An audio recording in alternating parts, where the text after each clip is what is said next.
My name is Miguel Myers. Welcome to my horror confessional, where every week I will have a guest come on and talk about one classic horror movie that they haven't seen and why. We'll discuss the movie, the actors, and probably get off topic quite a bit. Once I believe that they have properly atoned, I will absolve them of their horror movie sin. Today, we have Brian Asman, who is a writer, editor, producer, and actor from San Diego, California. He's the author of I'm Not Even Supposed to Be Here Today. I already want to, you have great titles, man. You have great titles. Thank you. I really appreciate that. So he's the author of I'm Not Even Supposed to Be Here Today from Eraserhead Press and Nunchuck City and Jailbroke from Mutated Media. He's recently published short stories in the anthologies Breaking Bizarro, Welcome to the Splatter Club, and Lost Films, which is Max Booth's, right? Yeah, that's one of Max Booth's anthologies. Yeah, y'all should go check it out. It's amazing. And then Comics in Tales of Horrorgasm, an anthology he co-edited with Danger Slater. Boinking Bizarro was recently released by Death's Head Press. He holds an MFA from UCR Palm Desert and, which this is my favorite part here, a Halloween 6, The Curse of Michael Myers tattoo. Yeah, Buck of Thorn, baby. That's what I'm talking about. Max Booth III is his hype man, and he most recently released a book titled Man, Fuck This House. Man, Fuck This House. Available now wherever books are sold. Hell yeah. So much stuff I want to touch on. First of all, the Halloween 6 tattoo. Is it the thorn like this one right here? Yeah, dude. Yeah, exactly. Except mine is like bloody. Let me see if I can. It's on my legs, so let me see if I can hold it up to the mirror real quick. Or to the camera, rather. Yeah. Yeah, for everyone at home, I'm like in a yoga position right now, showing the back of my calf to Miguel on my computer camera. I had no idea this is how the interview was going to start, but I'm already happy we're here 2 minutes in. Dude, so I've already seen story real quick. So my friend Matt and I we've been friends for years, but like probably about 6 months into knowing each other, we were talking about like our love for the Halloween franchise, and I was like, "Yeah, dude, I love it so much. I even have a Mark of Thorn tattoo." And he like looks at me, he pulls down his lip, and goes, "Yeah, motherfucker, I got a Mark of Thorn too." So that's hardcore, right? He beat you on that one. Yeah. The interior lip is pretty badass, but I got mine where everyone can see it. So that's maybe true. I win. Who knows? Yeah, because his thing is always awkward. Like he always has to bring up a reason to show it, right? Yours is just there. No, I love Matt, man. He's awesome. I need to get like an inside of my lip tattoo, but I don't know what I get. So yeah, and so also you, Max edited Man, Fuck This House, right? Is that correct? He did. Yes. Yeah. So so Max does freelance editing. It's a great rate, 1 cent a word. And so I've worked with him numerous times on various things. He's great. And I actually met you at the Ghoulish Book Festival this past April in San Antonio, which was a fucking blast. That was such a great time. They're doing it again in April, so get on out to San Antonio, check it out. I think the slimy swamp ghost himself, Trevor Henderson, will be there. Josh Mallerman and a couple other cool people, so it'll be a great time. Yeah, it was some of the most fun I had. It was just like being around other horror nerds and just talking and nerding out. It was dope. It was a dope ass time. It was pretty cool. But while there, I'm also friends with Andrew Hilbert, and he had a personal request. He said, how do you feel after having lost to Andrew Hilbert in the first annual Ghoulish Book Festival Spooky Campfire Storytellers Horror Storytelling Contest, a.k.a. the AGBFSC-SHSC? You know, I feel like I put up a really good fight, but Andrew deserved to win that one. You know, his story was specific to the venue that we were in, so I think that's really fair. I thought it was a good win on his part. So yeah, no beef whatsoever.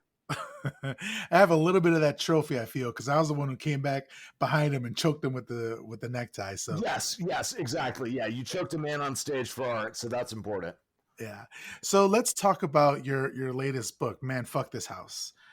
Again, amazing fucking title.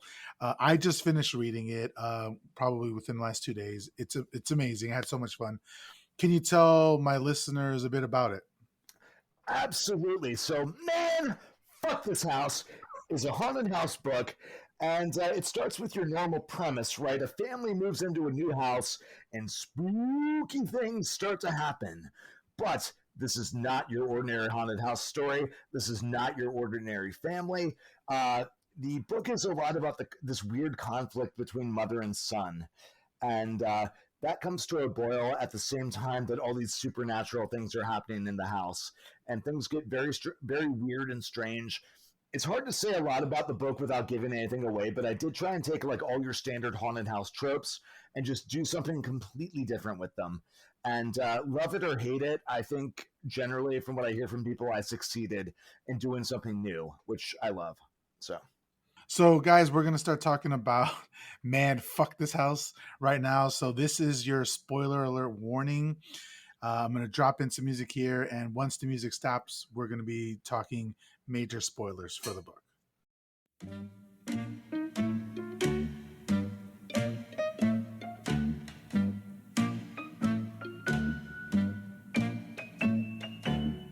The house is haunted by the echo of your last goodbye.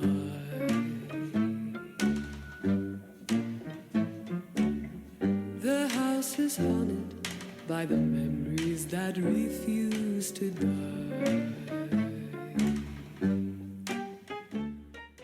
Ba, ba, ba, ba, ba, ba, ba. Yeah. So the idea, as I was writing it, the idea I hit on was essentially like, what if it's not a haunted house at all? Essentially, what if it's not haunted by ghosts? What if the house is actually sentient? Yeah. And it was really interesting how the book came about too, because originally it was going to be a completely different book. I was just going to write like a really fratty like ghost comedy that was essentially kind of like Van Wilder with like ghosts essentially. Mm-hmm. And then the writer Autumn Christian posted something on Twitter where she said, "Hey, like this, and I'll say something out of pocket about you."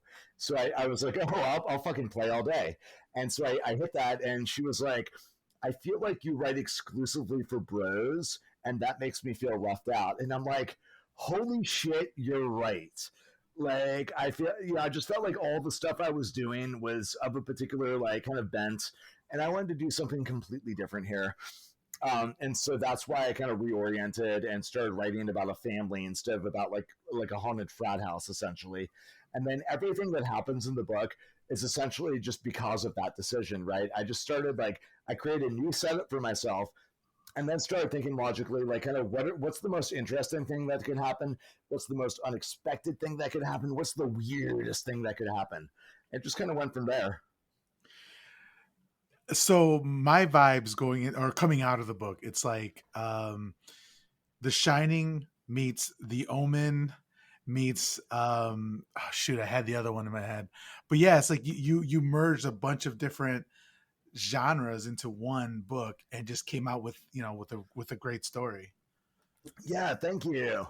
That's totally what I wanted to do because I love haunted house books, and I was very influenced by Bentley Little, who, if you haven't read a Bentley Little, like he does stuff that's like it don't have like a common setup, but he gets so freaking weird with things, to the point where like Brian Keene calls him a bizarro writer, which I think is fairly accurate actually. But he has a book called The Haunted about a family that moves into a haunted house, and things get so bizarre and crazy that like that was a big influence on me.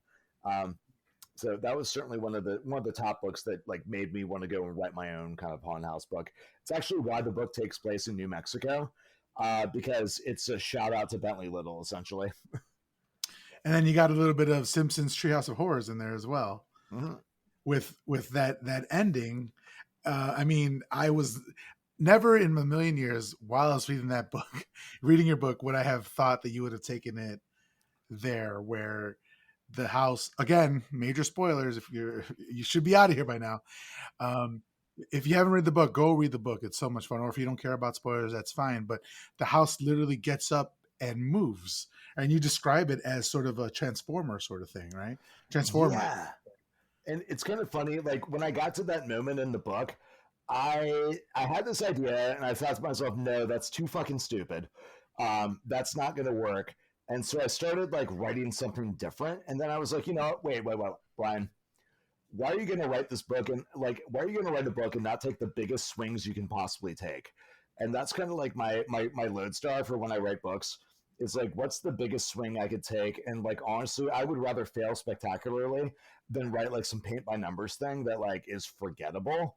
Mhm. So that's essentially just what I tried to do there was and it kind of like, for me, I thought it made sense with the way everything was building. Yeah. I mean, yeah, it is completely unforgettable. You did the job there. It's great. Wh- when you were, did you have any pushback? Like, is this independently published? Yeah. Okay. So that's actually kind of a funny thing too. So a lot of people ask me things like, "Oh, how is your publisher okay with that title?" Or like, "How is your editor okay with these decisions?" And like, it was self-published. It doesn't look like it is because like I created a brand for myself, Mutated Media. Like, it's not like a secret or anything like that. I've never wanted it to be like a secret, but I just set everything up to make it look like as professional of a product as I could. It's kind of funny. So my film agent, we recently optioned, you may have heard, we recently optioned the rights to Man Fuck This House to a major streaming service. Nice. And Congratulations. we're doing all the paperwork. He's like, "Hey, can you put?" He goes, "Can you put me in contact with someone at Mutated Media because we have to get a publisher's release from them?" And I just go, mission fucking accomplished. Right, Like, right. that was exactly what I set out to do, was create like the an illusion of professionalism. I mean, you are your brand, right? So like, Yeah. you're not, right? And That's I'm awesome. like, what's the, honestly, at the end of the day, like, what's the real difference, right?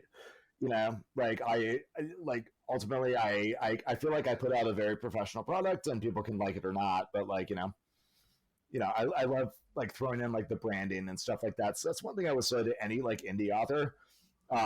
Create a brand for yourself like that, and not just like kind of like they say on social media brand, but like create like a publishing imprint so it looks like as legit as possible. And then like definitely like pay up for editing services, pay up for cover and interior design services, like put out like a product that Barnes and Noble would be proud to have on their bookshelf, because guess what? My book is now in a fuck ton of Barnes and Nobles because it's like a professional product and the book resonates with people. So Yeah, I never would have thought that it was independently published until I had a conversation with you at Ghoulish Book Festival, and you told me thank that it you. was independently published. So yeah, the presentation looks great. The art looks amazing. I love that cover art. They did a Thank great. you. Yeah, Matthew Revert did that. He does amazing stuff. He's done so many cool horror books. So yeah, that was kind of when I started playing on independently publishing stuff. That was my deal. Was like, I was like, I'm gonna go get a cover artist who's worked with fucking Jeff Vandermeer and people like that. I'm Yeah, gonna go get a Schumacher. layout person who knows what they're doing. I'm gonna go get an editor who knows how to edit a book. You know, Yeah, and so that's definitely like, I'm a big fan of indie publishing. I think it's fantastic, but I'm also a big critic of indie publishing in that it gets a bad rap because a lot of people just fucking slap something together in Microsoft Word, create a cover, like whatever, throw it up on Amazon. And, if you want to do this, cool. Like, you don't have to wait for New York to give you the okay to be an author, but like, invest in yourself, treat yourself with that much dignity is my point. yeah. It's like you shouldn't be judging a book by its cover, but also so like the cover doesn't necessarily mean it's better on the inside, but it does show a level of professionalism that you have and whether or not you're putting out a good product. So Exactly. Like, yeah, as an indie author, the deck is stacked against you. I can't be like, I have to be very clear about that with people. Like, it's harder to get bookstores to stock your books. It's hard to get readers to take you seriously. So like, why not position yourself as best as you can in order to like, make people say yes to trying your book? yeah. So a couple questions about the book itself. So your main protagonist is a woman. Is it Sabrina, correct? Sabrina, yeah. Yes. So I was getting Jack Torrance vibes, like I already said, from The Shining. Was that a conscious decision to do that, or do you even see that, or do you see something else in her? I wouldn't say that was conscious. Like, The Shining is definitely a big influence on me. I would say it's more of an explicit influence on the character of Damien. So in The Shining, Danny, like in his POV chapters, he's essentially like a 42-year-old man who happens to be in a 5-year-old's body. And that's like Damien is very much a response to children in horror like that, who like are written like, middle-aged men essentially, even though they're kids. So like that was the more explicit influence.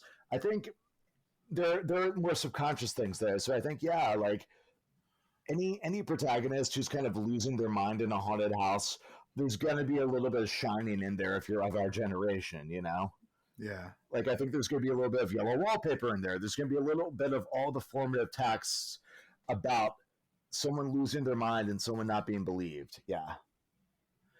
And so for Damien, right? That was his name. I'm sorry if I'm forgetting. Damien, yeah, the child Damien, yeah. And yeah, so I was gonna ask you because there was when we're in his POV, there's a couple words that I had to look up. I was like, "What the hell?" His vocabulary is ridiculous. So it was great, and I liked the relationship that he had with his sister, and I liked how the sister never really was along with. So basically, he's been a weird child because what was it he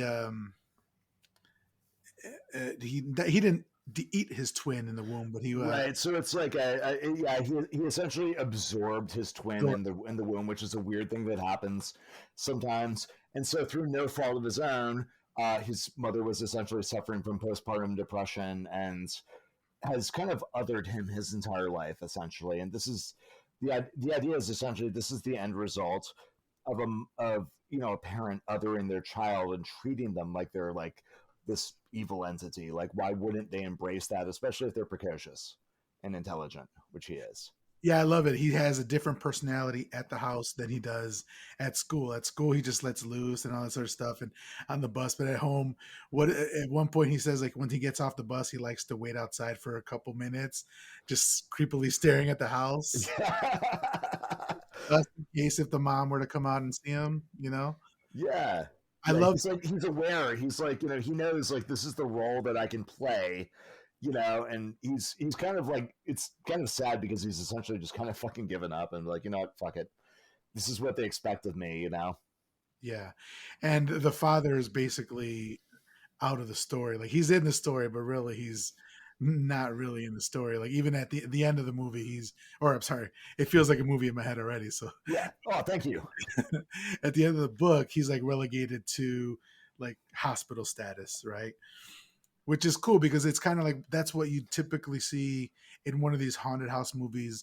The male is the protagonist and the wife is kind of put out like is it the Changeling that I'm no, not the Changeling. Shoot, I can't think of the one I'm thinking about. Regardless, but typically you see like where the wife, the third act, she's kind of disappeared, and it's the father that's moving the story along. So it's kind of great to see those roles reversed. And I really like Sabrina as a character. Like she was a college dropout, and she used to be like a Hooters waitress, and that's where they met. And like life just kind of beat her down, right? It was never really what she wanted, and it felt like she just was okay with. Like she didn't want the house to kill Damien, but she didn't really fight back much else after that. She was just like, it's either I'm here or I'm there with my family, and I'm kind of cool with either one, Yeah, it's kind of someone who's been beaten down by life a little bit, not because their life has been horrible, but because their life has been so mundane. One of the biggest influences on Sabrina was, do you recall the website Post Secret? It was around in like the early 2000s, kind of like that same like kind of like E-Bombs World type era. Yes. And they put out a coffee table book. I remember being at like a Barnes and Noble and like leafing through the coffee table book, and I landed on this one page where the secret was, "I love one of my children." Fuck. And so that like kind of made me like, that's always stuck with me as like something to write about and going like, okay, that person pulled aside a curtain that I think might be more common than we think, but it's something that's truly taboo, right? It's like truly taboo to talk about. And I've heard from people who have read the book who have been like, hey, I have like similar feelings to this at times, and I can't talk about it, and I've never seen this articulated in fiction. That means the world to me.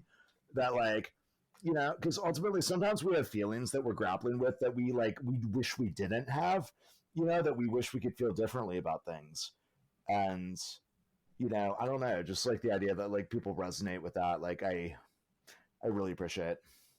Yeah, and then towards the end, he kind of comes around, and because that's why I like you don't make Damien like a character that you don't believe in, because towards the end he is still just a 10-year-old child, and he does come around and yell for his mommy, you know, which is really a touching scene. Like there's Thank you. obviously there's a lot of comedy in it, and there's some scary parts in it as well, but it's also a touching family drama, you know. Thank you. That's I mean, and that's exactly what I was going for with it. You know, a lot of what I write has elements of humor because life has elements of humor. But I Yeah. wanted to write something that also had some scares and also, but at its really at its core, despite all of that, was really about these relationships. That was the most important thing to me. And there was also a connection between your book and the movie we saw today, specifically with the lawnmower. Right? Yes. Did you know that going in, or was it complete luck? That was complete luck. No, I like honestly, dude, I played your game straight. I had not seen Dead Alive until last night when I watched it for the first time. Okay. So yeah, I did not know about the lawnmower thing. Yeah, that's good to hear. So before we get into talking about the movie, I did want to talk about you a little bit. So what has been your history with horror? Growing up, did you like it? Did you hate it? Was it around in your household? Was it allowed? That sort of thing? Oh, that's a great question. So my relationship with horror was kind of tangential for a long time. One of the first horror movie I ever saw was Killer Clowns from Outer Space when I was like 5 years old, which I watched at a friend's house, and it scared the living shit out of me. Uh-huh. It was so terrifying that like when I got I told my mom about it when she picked me up because I was so scared, and she was like, all right, you're not allowed to go over to that friend's house for a while, you know, and she like talked to the friend's mother about it, which I felt bad, like, you know, but whatever. I was just a terrified 5-year-old at that point. Yeah. And then I remember reading things like Scary Stories to Tell in the Dark, and it was always one of those things where like I was a big scaredy cat, and like I was drawn to this stuff, but I was also terrified of it. um and then I was also like in Boy Scouts, and like, you know, you tell scary stories around the campfire, like literally stuff Yeah. like that. So that was essentially my earliest childhood memories of horror. But the one thing that made me a horror writer, I talk about this all the time in interviews, is I am not joking when I say this, the Garfield Halloween special. Like, I don't know if you've ever seen that. It's on YouTube. Y'all can go watch it right now. But it's actually like weirdly a great introduction to horror. It actually encompasses multiple horror genres. There are all kinds of different moments that address different kinds of horror. Uh, And there's a scene where like Garfield and Odie are like, they find out these pirate ghosts are coming to this island where they've been stranded, and they're running around terrified that these pirate ghosts are going to come. And like then there's like this glow on the horizon, the glow starts getting closer, and like I just remember being so terrified by all that as a kid, and but so like I found it so alluring. And so like honestly, I'm not joking when I say this, Garfield's Halloween Adventure is what made me a horror writer, and I love it to death. that's literally the first the first time I've ever heard anybody mention that. So I have to look this up. I've Yeah, never been a big Garfield fan, so I'm gonna look that up. It's on YouTube. it's on Do you, YouTube. does it still hold up? Have you seen it recently? I watch it all the time. Yes. Okay, and it holds up. All right. It Okay. still holds up for me, but again, I have those childhood memories, right? Like obviously as an adult human, it's not necessarily scary, but like I said, I have a good appreciation for it because like it does address different types of horror when you're watching, if you watch it closely, like there's a reference to the King in Yellow in it, for example. Really? Like it's That's it's deep. legit. Okay. And then how about your friend circle? Did you have a circle of friends who enjoyed horror as well, or were you kind of singular in your love for the genre? I mean, I guess the biggest question is, did I have a circle of friends? Ba-boom.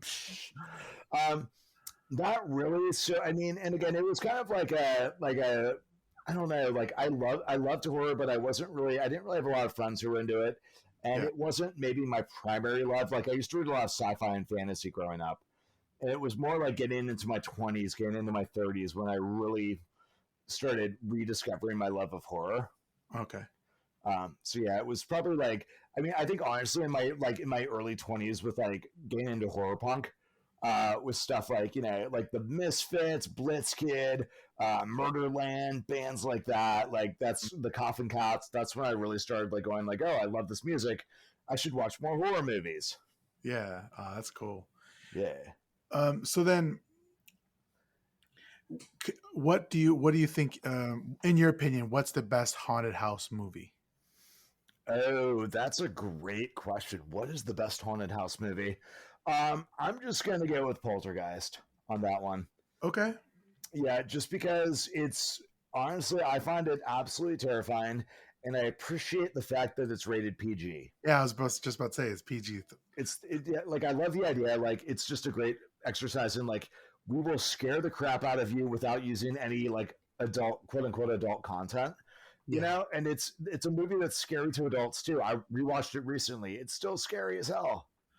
Yeah, I don't know how that mirror scene got added with a PG rating, but I guess this was before PG-13. It was. I think that was a lot of it. It was before PG-13 for sure. But like, yeah, I think the movie really holds up. So I think it's still a great example of that. And I'll give you one bonus one though. Okay. The scariest movie I've seen recently is called The Witch in the Window. Have you seen that one? No, I haven't. It's like 2018 or so. It's on Shudder. You can go watch it, but it's a haunted house movie. It's very low budget. It's essentially just a father and a son fixing up this old house, and it is a masterclass in how to scare someone with absolutely no budget.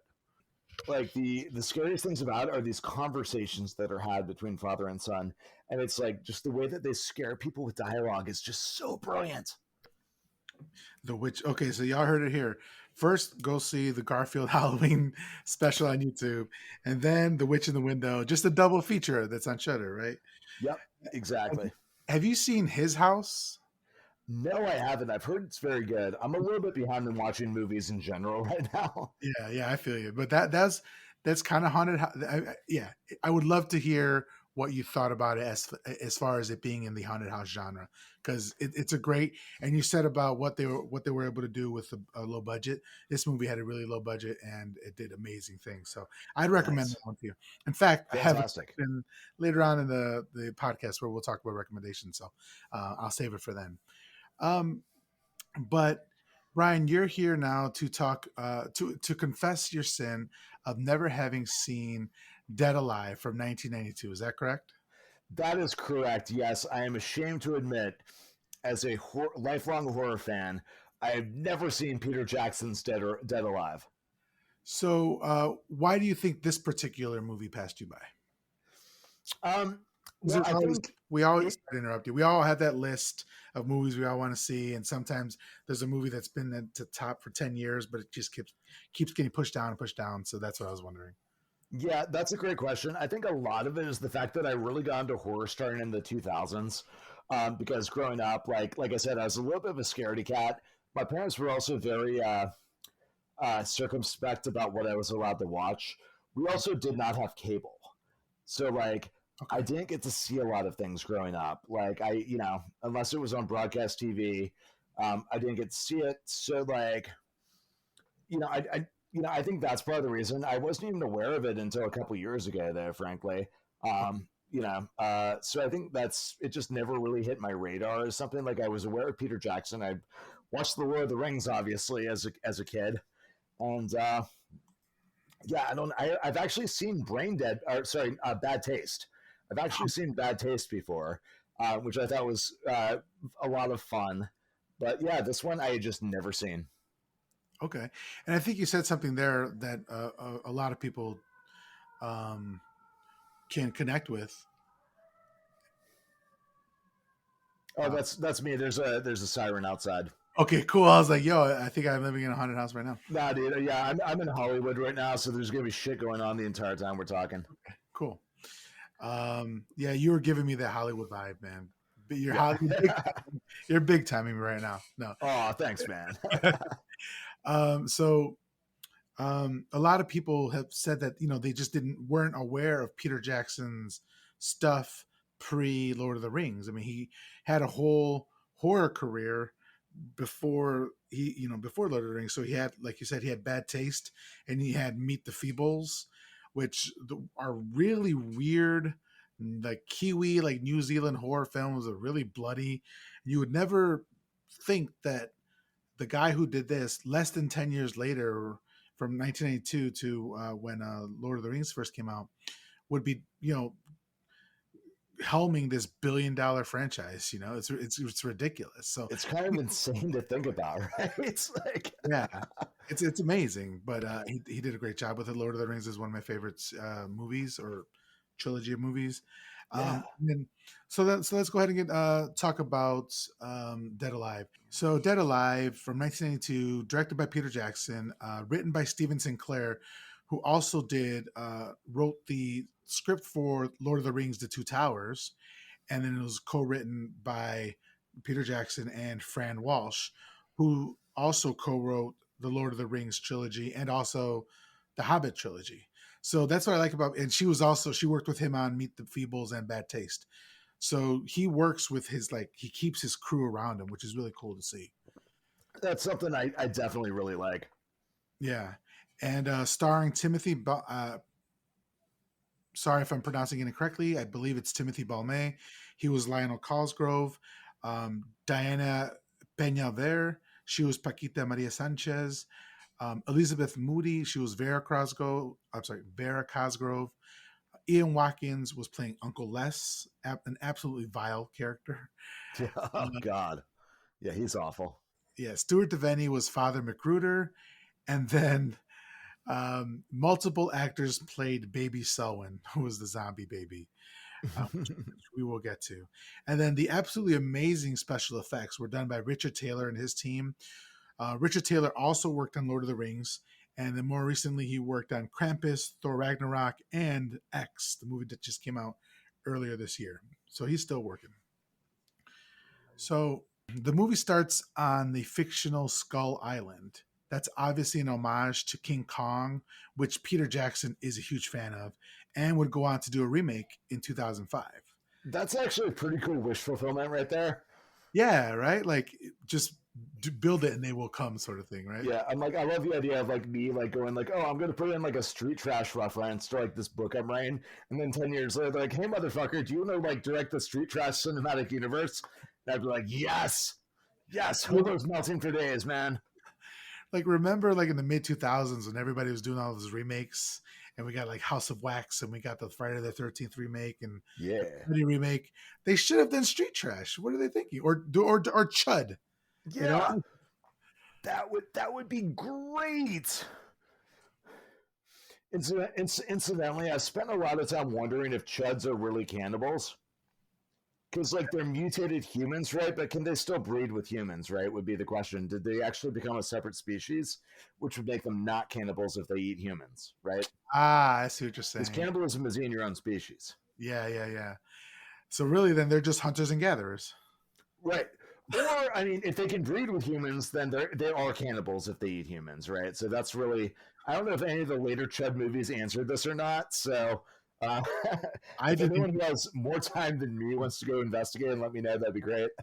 I didn't even know there was a Chud franchise. I just thought there was the first Chud. Dude, there's been like 4 of them, I think. Okay, I need to watch those then. I have IMDb up, so we can go investigate this right now. So while he's doing that, so everybody who doesn't know, Chud is cannibalistic humanoid urban or underground dwellers. Right? Yes. Yeah. It's a fun 80s trash horror movie. Yeah. Let's see. Chud 2. Okay, maybe I'm wrong. Maybe there's only 2 of them. But there's at least 2 of them. That's awesome. I didn't even know that. So I might have to check that one out. All right. So we start off with Stuart, who's an explorer returning from the depths of the island with his guide and team. And they're carrying a rat monkey in a cage. And then they're stopped by these fierce warriors that demand the return of the monkey. Otherwise, evil spirits will exact their revenge. Here's the thing about these warriors. They're very problematic. They're very stereotypical, and like the less that's said about them probably is the better. I don't think. Although one interesting factor, I don't know if did you look this up about who played them? No, I didn't. Oh yeah, it's a New Zealand rugby team that plays them. Really, I didn't know that. Yeah, That's pretty cool. That's pretty cool. yeah. So then, Stewart, being like the typical colonizer, refuses, and he says he has the authority to take this monkey, and then pulls out a permit. But what the fuck is a permit to these warriors? So they look. So ever defiant, Stewart pulls out. I don't know guns. It looks like an AR. I don't know. It's like an automatic submachine gun. Okay. And then he just kind of fires at them to disperse them. And then he manages to escape with the cage um, to the rest of the team that's waiting on a Jeep. But he leaves his guide behind. It was kind of a shit thing to do. And the Warriors are in hot pursuit. He's doing his best kind of Indiana Jones impression here. And as the Jeep takes off, Stewart's guide catches up and jumps on board. In the ensuing melee, Stewart gets bitten by the rat monkey. And seeing the mark of the monkey's bite on his right hand, Stewart's men yell, Singaya! And then they stop the car and kick him off.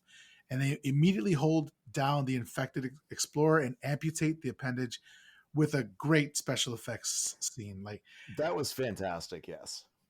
Like I was like, oh shit, we're in it, in for it now, right? Yeah. This is maybe the third or fourth time I see the movie. The first time I saw it was in the theaters. Oh wow, that's awesome. But it was in like at Terror Tuesday, which is what the Alamo Drafthouse does. They every Tuesday they show an old horror movie, and so I saw. So you didn't actually see it in 1992, is what you're saying? No, I fucked not that. No. I saw it in a re-release, but I remembered at this point because I was watching it.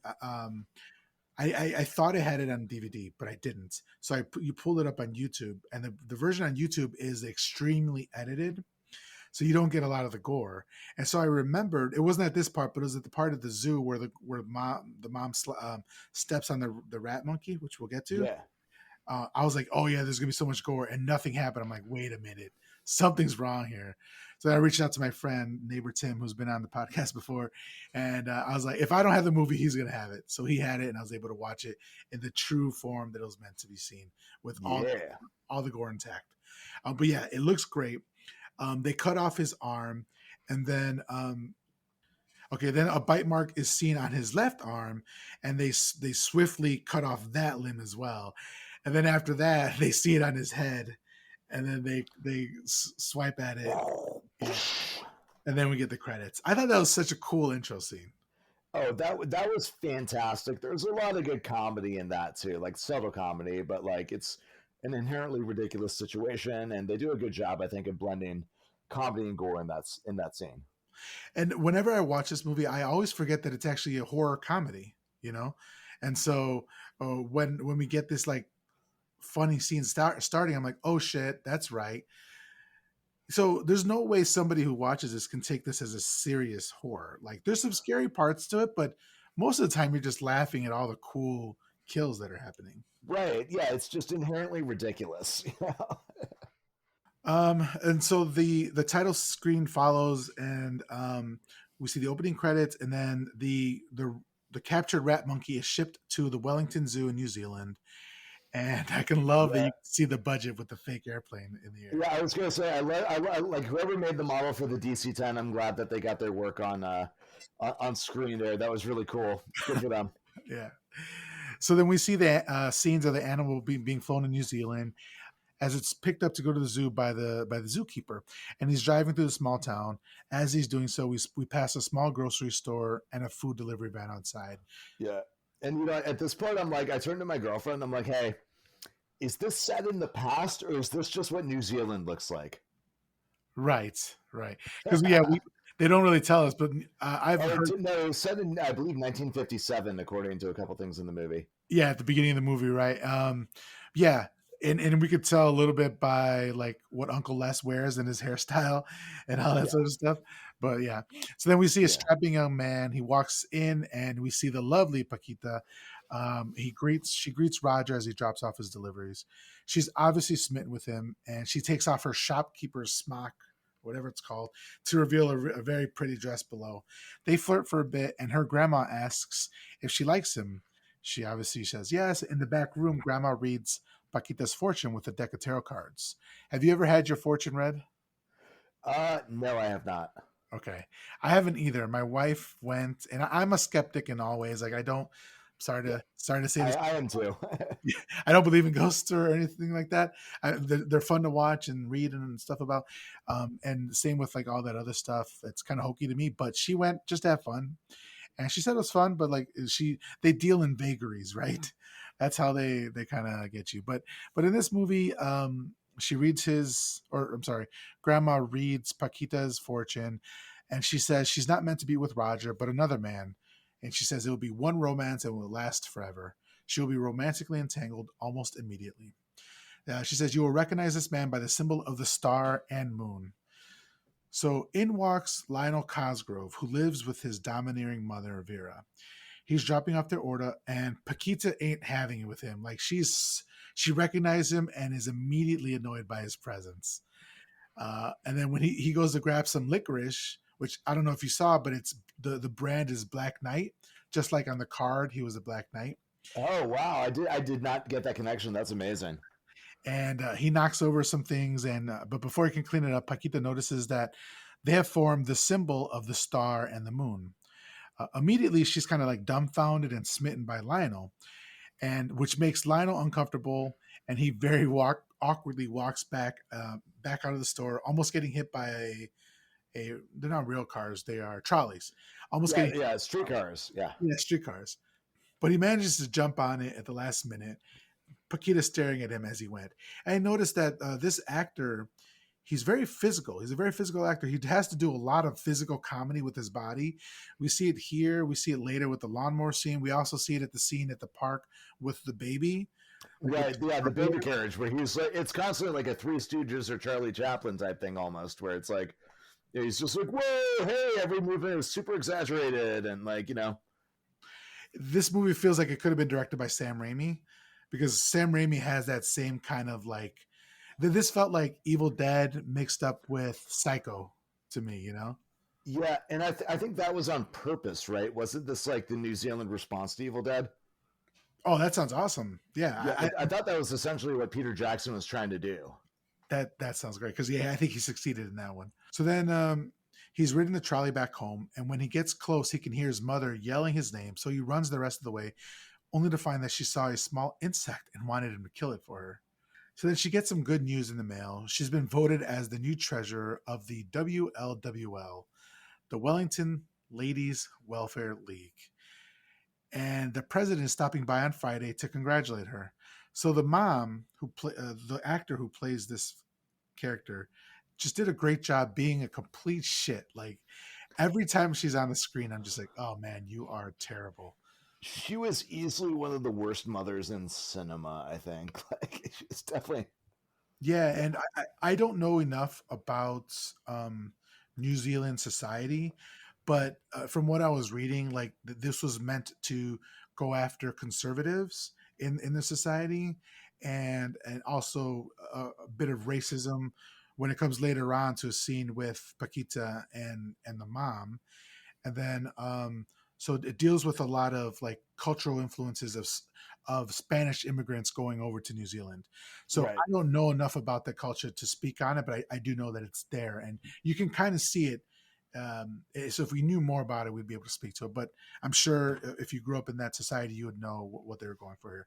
I'm sure there's some translations with the Latinos in the United States, with that sort of thing. So, so then after she realizes that they're going to have a visit on Friday, she runs around pointing out everything Lionel needs to do before then: clean the drapes, polish the silverware, cut the grass, etc., etc., etc. We then see Lionel outside cutting the grass, and we get a cool shot of the lawnmower blades, which we're going to be seeing a whole heck of a lot more later on. So then Paquita shows up with the food delivery and her dog. Lionel says any bigger, and it would need to be in the zoo. And Paquita feigns as if she doesn't know what the zoo is. And Lionel uses the word in a sentence like, would you like to go to the zoo? Which Paquita hears as an invite and says yes. I thought it was very cute and very clever. It was very cute, but some of the English to Spanish stuff right here was like, these languages don't work that differently. That like, I think she said something along like, "I went to go for the zoo," and he was like, "No, you went to go to the zoo." And I'm like, English and Spanish don't work that differently. Like, Also, like, why are you correcting her English? Like, just leave literally. yeah, You understood what she was saying. Don't be an asshole. yeah, exactly. So then, Lionel's mom was snooping on this interaction and breaks something on purpose so that Lionel had to go back in the house. And like I said before, I feel this is very much like Psycho meets the Evil Dead. Yeah, Obviously we don't see the mom in Psycho, but we see, spoiler alert, right? We see him dressed up as a mom and acting out her like her. So yeah, exactly. Yeah, the domineering mother character is definitely very, very strong here. so here we find out that Lionel's father is dead, but we don't learn how just yet. The next day, Lionel meets Paquita at the zoo for their date, and they go see the monkeys and come across the Sumatran rat monkey, who is violent and kills another monkey by knocking it out and ripping one of its arms off and eating it. And then we see great stop motion animation of the rat monkey. What did you think of like this stop motion animation that we saw? Honestly, I try not to look at things too hard with 2020 or 2022 spectacles. But dear God, that was hard to look at. That was really, I mean, Ray Harryhausen was rolling over in his grave at this point, looking at the awful stop motion here. Well, with their budget, and also I was reading up on it that they didn't do any storyboards or anything for it. Um, Peter Jackson just kind of with like a finger kind of showed them what they want, what he wanted to see, and they built it off of that. So I Yeah. could see that. I haven't watched too much of the Harryhausen stuff, so I definitely that's a void in my like watching history that I need to bone up on. Yeah. And again, like, I tend to be very forgiving of low budget movies, but also in ways, sometimes it's just like there are other ways they could have done that effect that would have been more believable and not looked quite that shitty, because some of the other effects in this movie are absolutely amazing too. So I have to hold them to the standard Yeah. of, say, stuff we'll get to in a little bit. Well, the budget for the rat monkey went to all the blood for later on. They Yeah. got it in the corner somewhere. So the zookeeper comes up and tells a story of these huge rats that came scuttling off the slave ships and trigger warning here, sexually assaulted the tree monkeys. He goes on to say some racist stuff that I won't be repeating, so fuck that guy. But during the zoo trip, we find out that Lionel nearly drowned when he was younger, but his dad jumped in and saved him. But unfortunately, his dad drowned in the process. While snooping on the two, Vera is bitten by the Sumatran rat monkey, and she subsequently crushes its head. And there's some great oozy effects here. And she fake cries and asks Lionel to take her home. And while she's injured, Paquita says, "Oh, I can help you," but she pushes her away. She's like, "No, get the fuck out of here." And then Lionel ends up taking her home and just leaving Paquita there, literally holding or not holding, but wearing his jacket. So obviously he's a mama's boy. Yeah, like he couldn't even properly say goodbye to her. Like, I mean, I feel like she would understand the whole, like, my mom just got bitten by this rat monkey. I got to take her home. But like, he doesn't even try to like explain it. Like, he's just like, bye, with no fucking discussion. Yeah, no, my mom told me I gotta leave, so I gotta leave. And how old would you say Lionel was here? Like mid-20s, 30s? Um, it's hard to say because this is 1992 when people like kind of jump from being 18 to 35 really quickly. Like, Yeah, if you look at any old media, like there's no one in their 20s in old media. Essentially, it's all like they go from children to like full ass adults. it's the cigarettes and the liquor, I think. Yeah, that's a good question. I think he's intended to be like very like mid 20s or so. Okay. Let's see. Now I'm really curious to see if he doesn't have a birth date on IMDb, so who knows. I'm really curious. You keep talking. I'm gonna go down this rabbit hole trying to figure out how old Timothy Balmain is. Yeah, so he was 25 in 1992. So like he was either 24 or 25 when they filmed it, basically. Okay. And I'm sure that's it's funny though, because you look at the guy in this movie, he could be up to 35 and whatever. same. Completely agree. So then Lionel takes his mom home and puts her to bed. And then Paquita has shown up to give him back his jacket, and she climbs up to his room and asks him out again. So she's being very forward, and he's not sure how to handle that. Yeah, I really like this moment too because they're with like the lattice and everything. There's like a real Romeo and Juliet feel to it. Like I feel like that was definitely an allusion to like the Fellini Romeo and Juliet there. Nice, but and also the role reversal in her being the chaser or whatever it's called, the Yeah, company yeah, thing. the pursuer, the yeah, Right. exactly. But he says no. So she asks him out again, and she says no. He says no. Mother forbids it. She even brought him a rose, which I thought was really sweet. But before she walks away, they kiss and embrace, and then she spends the night, and they make sweet, sweet love Yeah. with his mother across the way in another room, dying. Yeah, Lionel. I love that moment where he like looks out his door and like looks at his mother's door to see if like there's any movement whatsoever, and is like, oh, okay, I can do this. Yeah. So back with Vera, the wound has gotten worse, and eventually projectile pops pus all over the picture of her dead husband on her drawer on her nightstand. That was It's delightfully gross. I love that. so gross out, man. I watched this with my nephew, and he was just like, "What the fuck is happening?" He doesn't watch as much horror as I do. And then at the last 10 minutes, his girlfriend Anna showed up as well, and she was like, "What the fuck is happening?" Like this is the worst time to walk in for this movie, but it was also kind of cool. And then when we get to the pudding scene, or it's not pudding, what is it? It's Oh, chow. it's pudding. No, it's pudding. The guy's like, "Where's my pudding? Like, don't I get Yeah, pudding? yeah. Oh, I haven't had pudding forever." That scene was nasty as well. So, okay. So the next morning, Lionel, in a very good mood, goes to check on his mom and sees her condition has deteriorated. He's cleaning the wound and it's pulsing and looking nasty as fuck. And then we hear the doorbell, and it's Nora Matheson and her husband from the WLWL. Lionel lets them in and runs upstairs to reveal the news to his mom, who kind of Michael Myers out of the bed. And then she just gets off of the bed, and then she's wheezing the whole way. This actress did a great job of just being like portraying dying slowly. It was great. Yeah, yeah, and just like the iron will of someone who's like, "No, this thing is way more important than my actual life, and I'm going to fight for it tooth and nail."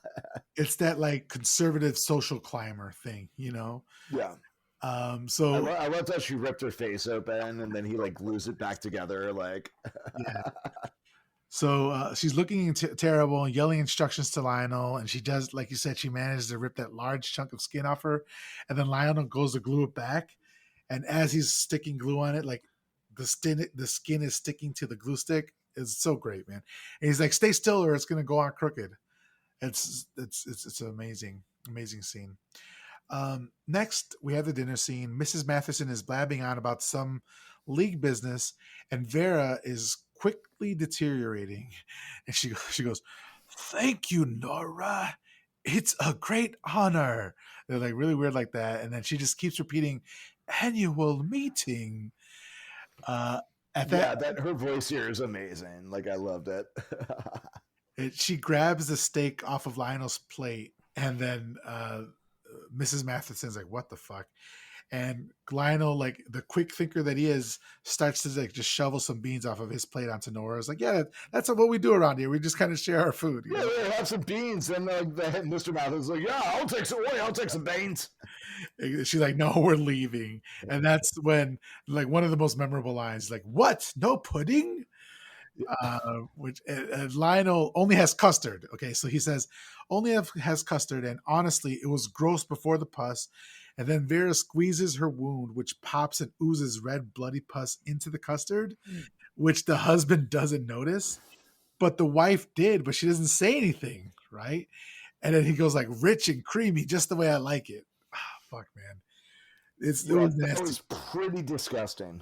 Yeah, it's one of the worst. I mean, this is a scene where like rib cages get. I mean, this is a movie which rib cages get pulled out, and I'm like, even before the pus went in, the camera zoomed in on the guy's face, and he's just like, he like smells. Yeah, it was There's terrible. something gross about unattractive people eating, frankly. So then, Vera's earring included, falls off into her custard, which she promptly scoops up and places in her mouth. This is the last straw for Nora, who almost pukes, and then they have to leave. Later, Lionel's wiping up bloody footprints all around the house, and suddenly Paquita and her dog come in the house, and she warns him that her grandmother warned her that dark forces are massing against Lionel. And while they're talking, they don't notice that her dog has gone upstairs. And any movie where there's a dog that doesn't survive is always sad to me. But they hear barking coming from upstairs, and Paquita yells out, "Fernando!" They go to her room, to the mother's room, and see her mom is on the floor with a bloodied mouth and face. And then Lionel pulls out something from her mouth that looks like part of a dog. Do you think it was the tail? It was kind of hard to tell what was going on, right? Like maybe the tail. It was definitely like connected to something. I thought like it was kind of like the spinal column, maybe. Oof, okay, all right. Like it was hard to tell. Yeah. And then Paquita yells out, "Your mother ate my dog." And Lionel says, "Not all of it." And the camera pans to her bloodied bed with the remains of Paquito. It's like, R.I.P. We hardly knew ye. Yep. Indeed. Yeah, that was kind of a hard scene, definitely. Anytime a dog gets it, I'm like, ugh. Yeah. No, thank you. Well, back to the monkey scene. I forgot, like, I didn't want to delve too deep into whether or not they were using real animals for that scene where the animal, the Sumatran rat monkey rips the arm of the monkey. Like, I don't know if that was a real monkey's body on there or not. I didn't look into it. Yeah, I would say probably even in New Zealand in 1992, they probably didn't murder an actual monkey for the production, but like, hey, I've seen Cannibal Holocaust, man. I don't know. Anything's possible. So then Vera then attacks Paquita, but Lionel tackles her and they go tumbling down the steps. Lionel asks Paquita to get a nurse, which she does. And then the nurse says that they need to call an ambulance, and Paquita goes upstairs to pack a bag for his mom. In his hands, Vera, quote unquote, dies, and the nurse informs Lionel that she's dead. He starts crying, but suddenly Vera pops up and grabs the nurse from the back of her head and puts her fingers through her skin. Like, that makes no sense how that happens, but it's amazing. Like, she grabs the back of her head and puts her fingers through her skin, then quickly stabs the neck back, almost decapitating her, as we hear her bloody gurgles.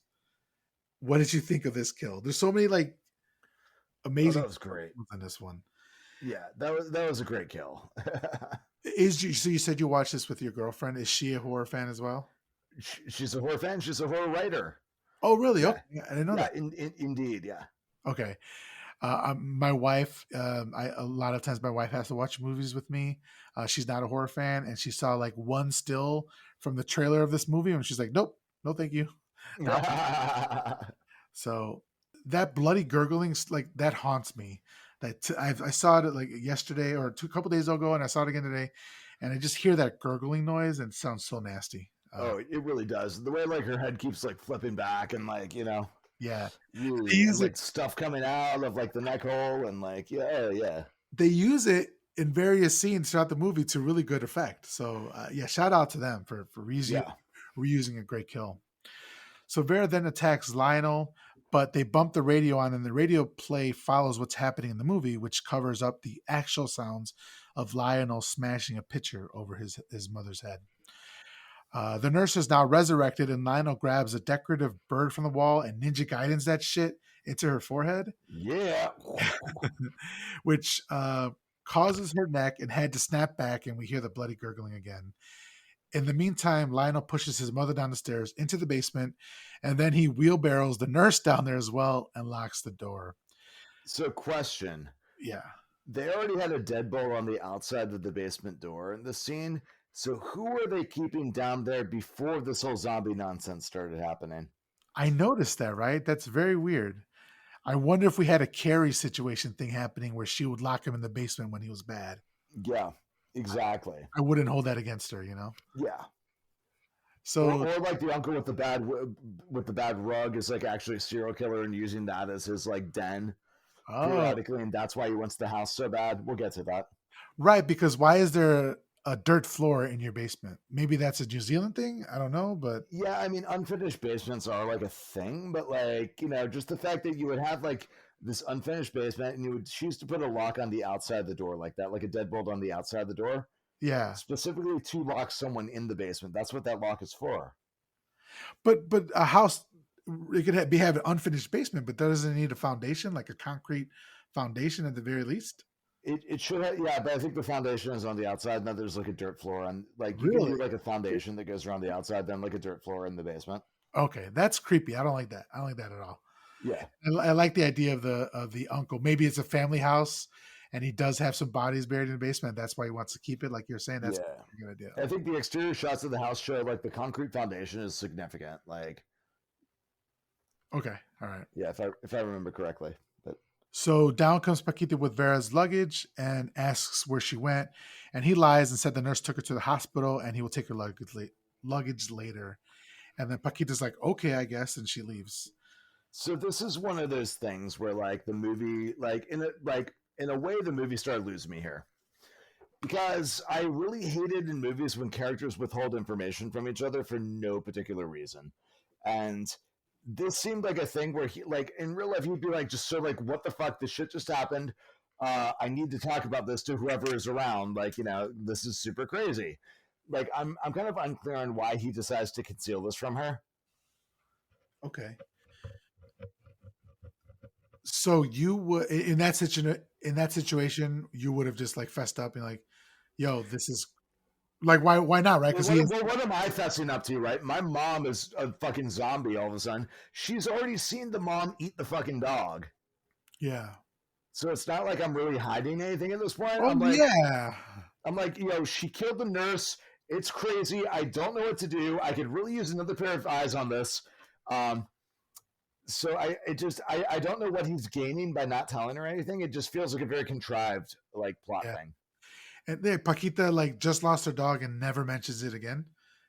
Like Yeah, exactly. I like honestly, I was when I lost my pit bull, I was like devastated for weeks. Like like it was yeah. rough. I couldn't buy another. I couldn't get another dog for like a year afterwards. So I completely understand. Yeah, And she was just like, "Well, that's all right," because that's the same day, like within like 10 minutes of that happening. That's yeah, crazy. exactly. She's like, okay, well, I guess I'll just leave. I know I came with a dog, and I know I'm leaving with the dog, but whatever. Yeah, not just like whoa, like what is going on? Like also, why isn't she more like, hey, like what is going on with your mom? What kind of sickness causes someone to eat a whole ass dog? Like what is going on here? This is Yeah, insane. she doesn't really have a character arc at all. She's No, just the love interest, which kind of sucks because I really like Paquita as a character. yeah, yeah, she seems like a good actress too. Like I'm just like it's too bad they didn't give her more to do, frankly. So then later that night, Lionel is trying to sleep, but he hears the moaning coming from the basement. So the next morning, he goes to a veterinary clinic run by an obvious ex-Nazi. He's literally like still wearing the swastika, which I thought was like actually kind of hilarious that the guy is still just sporting that, Yeah, and so I wonder if there was tales of like Nazis escaping to, was it like Venezuela or yeah, Argentina. Argentina, that sort of thing. I wonder if the same thing was that they went to New Zealand as well. So So, oh, I'm sure, yeah. And I do like the fact that like he's wearing a lab coat and his lab coat is torn, revealing the swastika. yeah, Like yeah, it's like wow, you're pretty hardcore if you're still wearing like literally 10 years later because it's 1957 wearing the right. uniform under your lab coat, then your lab coat gets torn. Like it's kind of just bizarre, kind of And then what is going on with this guy. he lies to Lionel because he believes Lionel's like from immigration, and he lies about his past. And my family was hounded. We lost our papers. It's Yeah, like, okay, dude, you literally have the Nazi sign, like you're saying, like which is you're. kind of like almost an Indiana Jones reference though, right there, where it's like, oh yeah, where are your papers, type deal. I'm not the biggest Indiana Jones fan, so I'll take your word for it. Yeah, I mean there are a couple like obviously the opening is a big Indiana Jones nod, so Yeah, yeah. So then Lionel wants to buy some sedatives. He says the doctor says he doesn't have any, but he does have tranquilizers. So okay, fine. So later with the tranquilizers and decked out in protective gear, Lionel goes to the basement and tries to sedate the two undead. He's able to sedate the nurse by injecting her in the eye, which is reminding me of Halloween 2. And then Vera is harder, and he has to get her in the nose, which I don't know which one is worse, the eye or the nose. For me, the eye, I think, would be worse. Like, really, the nose is just like, I don't know. We've all been probably had a COVID test recently where they jammed the fucking wire brush up there and, yeah, like for me, stuff in the eyes is way worse. yeah, stuff. Yeah, I agree. Like, have you ever seen Untitled? No, I have It's like not. it's a Salvador Dali. It was a movie that a really short film that Salvador Dali made, and Oh, the uh, the famous scene from it is of a uh, trigger warning for extreme gore here. That's for you too, Brian. If you want to go like this, go ahead. But no, I'm not gonna do that. it's of an eye and somebody taking a straight razor to their eye and just slicing open and just ooze falling out. Oh, that's right. I remember reading about that. I haven't seen it, but I've read about that. Yeah. And the way they made that scene is they had a fake face, and behind they stuck a sunny side up egg behind it, and they just cut it with the razor. So it Oh was my god, that's great. the egg that's oozing out, you know. So yeah, eye stuff has always fuck with me. So I agree with you. Yeah, eye stuff is not fun to look at for me either. Like, Yeah. So at night, he's again awoken from a nightmare of the day that he almost drowned. So later, Lionel visits Paquita at the store and he asks her about the dark forces. Her grandma then reads his fortune. She says that death surrounds him, there will be torment, and that he is marked. Intercut with this scene are scenes of Vera and the nurse breaking out of the house and making it out into public. Grandma gives Lionel a chain with the symbol of the moon and the star and says it will protect him. As Lionel is leaving, Paquita embraces him, and just then Vera was crossing the road and was hit by a trolley car and thrown into the window of Paquita's shop. that was pretty great right there. Also, like extremely convenient, but also cool, you know. Like, I like from like a screenwriting standpoint too. Like, he's again trying to like get with this girl, and his mother keeps interrupting essentially. Yeah, that's that I hadn't even thought about that. That's right. Yeah. The whole love triangle thing because Yeah. there's definitely in there. So she's sliding to a stop at Lionel's feet. She's still alive, but unseen to Paquita and the onlookers, he hits her in the nose with the syringe filled with tranquilizers again, and she's knocked out. And everyone thinks that she's dead. We are then at her funeral 2 days later, and we're introduced to Uncle Les, who's a truly revolting character. He quickly hits on Paquita, but she leaves him talking to himself. Everyone is looking for Lionel, and he's at the funeral home trying to inject his mom with more tranquilizers.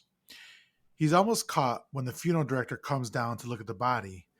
The mother's body was still hooked up to the embalming machine, and the assistant, I'm not sure if you saw this, played by a very young Peter Jackson, Peter Jackson. forgot to turn it off. I don't know why, but in my mind, Peter Jackson and Guillermo del Toro are switched. So I see Peter Jackson as a very rotund, jolly fellow, but I don't think that's the case. It was. He lost a bunch of weight, or Did he? he was skinny, and then he was very rotund, and then he lost a bunch of weight, I believe. Okay, maybe that's what it is. And Yeah, Guillermo has. I visually also get him and Del Toro mixed up all the time. Okay, that's good to hear that. Okay, this is not Yeah, just me you're not the only one. because they also kind of shot up around the same time, you know.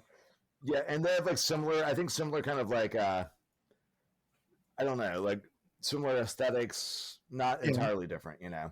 The gray beard. I think he still rocks it. But so the assistant forgot to turn off the embalming machine. This caused her body to be filled with too much embalming fluid, and her eyes popped out like balloons. Along I with love this scene. That's just one of my favorite parts of the entire movie was this whole like just I like how the embalming machine too. I don't know if that's how they really look, but it looks very steampunky, I thought in this. yeah, and then do you remember what the funeral director does when they see that what he sees what's happened? He's and the yeah, he Yeah, he just pushes the eyes back in. pops them back in. It's great. Yeah. So at the funeral, the father starts the service while Lionel tries to open the casket and inject her, but she actually punches her way out and attacks him. And again, she keeps attacking him, but he manages to stick her in the nose as they fall backwards into the mass. and everyone believes, like, they say they can't believe the display of grief that Lionel was displaying. So they thought that he just couldn't let her go and like opened her out of the got her out of the coffin, which is really creepy thought that everybody was Yeah. okay with.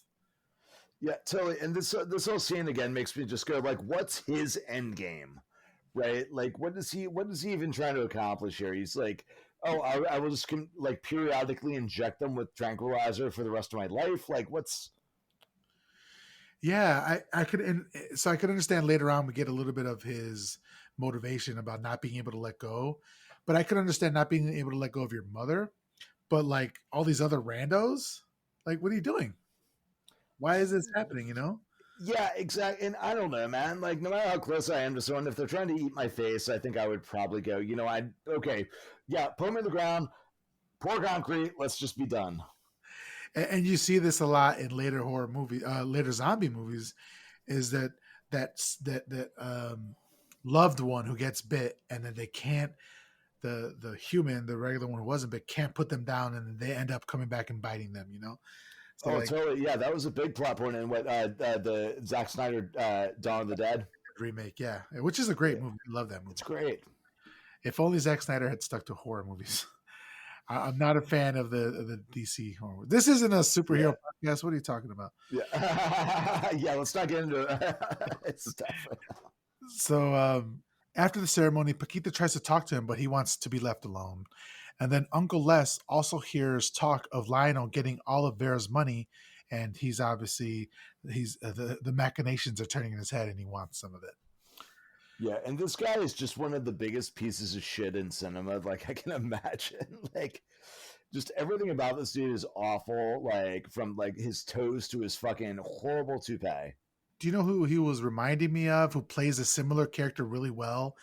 Um, the the dad from Roseanne. I can't think of his name right now. Oh yeah, John Goodman. John Goodman, right? Like Yeah. John Goodman. If you were to drop John Goodman into this movie, well, it would be like 10 times better because I love John Goodman. Yeah. But he plays this character in other movies to perfection. Yes, exactly. Like he plays a great scumbag. Yeah. When he decides to do that, it's fantastic. Yeah. So at night we see Lionel digging up his mother from her fresh grave, and he was done with it. Like it could have been done, right? But like you said, he can't let, or what is his motivation? I don't know, but he digs her. He's trying to dig her out of her grave. Yeah, like I get the whole like, oh, you can't let your mother go thing, but like it's clearly not his mother anymore. So I'm just going like, what is he actually trying to do here? He's digging her up so he can continuously inject her with fucking tranquilizer that he bought from a Nazi. Like, Yeah. what is going on? I guess there's a bit of That's that. not sustainable. I guess there's a bit of a toxic relationship thing going on here where he needs her more than he realized, maybe thought. So Yeah. So he's attacked by some hoodlums. They're drunk and they call Lionel a sicko and beat the shit out of him. One of them pisses on Vera's grave, which his piss was neon yellow, by the way. It was like that dude needs to drink more water. The pissing scene was great. I did love the introduction of these like 50s greasers for no reason who hang out in cemeteries and like beat up anyone who also hangs out in the cemetery. Like I'm like, Yeah. like I love how like they're being fucking creepy weirdos and like beating up other people that are creepy weirdos because it reminds them too much of themselves. Right. Like I thought that was fucking hysterical. I see me and you and I don't like it. Yep, exactly. That's the root of all bullying, really. But that's another topic altogether. So he's pissing on Vera's grave, and Vera breaks out of the dirt and grabs the dude, and does it by the balls or by the chest? It's by the balls. Yeah, it's definitely by the balls. Yeah, and then but it bites his chest and tearing off all of the skin. And then she breaks out and attacks another punk, and then the other two fuck off. So now we have tripled our zombie population here, all because of Lionel. Yes. And then the father hears the commotion and runs out. And Vera and the two new zombie punks are advancing on Lionel, and Lionel has his tranquilizers out. And suddenly, do you want to explain what happens here with Father Magruder? Yes, so this is my second favorite kung fu scene in a horror movie. The first is the movie Pieces from, I believe, 1980, Okay, yeah. where a kung fu professor shows up out of nowhere. But this one is a very good kung fu scene where a priest like does like a triple backflip off of like the church and is like, "I kick ass for the Lord," and like fucking like does like a spinning like hurricane kick and cuts this dude completely in half with his leg. Like it was fucking insane. Yeah, I love that line. I kick ass for the Lord. Yeah. It's one of those things where all of a sudden you're watching a completely different movie for a second and it's amazing. That one in Pieces is so great because they just happen to have that dude on set and they're like, "Hey, you want to be in the movie?" It's like, "Sure, fine, no problem." Yeah. I And they just love the line, "That's my kung fu professor." Like that's like even a thing that happens. Like, Yo, I would have graduated from college if I had a kung fu professor, I'll tell you that much. yeah. Oh my god. No fucking kidding. That was just so random. I love it. So he also does say like this calls for divine intervention, and he goes on to kick their asses, and like he's ripping arms off, he's kicking legs out, he kicks a head up in the air, and unfortunately that last one comes back to bite him literally. And Yep. after a failed scissors kick has him landing and impaling himself on a monument, Father Magruder is dead, or so we think. Like shine bright like a diamond, right? He's shone so bright, and then he just Shine went out. bright like a diamond. Shine bright like a diamond. But yeah, just a great scene. Another like this movie, just scene after scene of just bangers, you know. Yeah, Um, that was pretty fantastic actually. and it's something that you're not expecting, right? Like, so you, as a first time viewer, you're like, what the fuck is happening right now?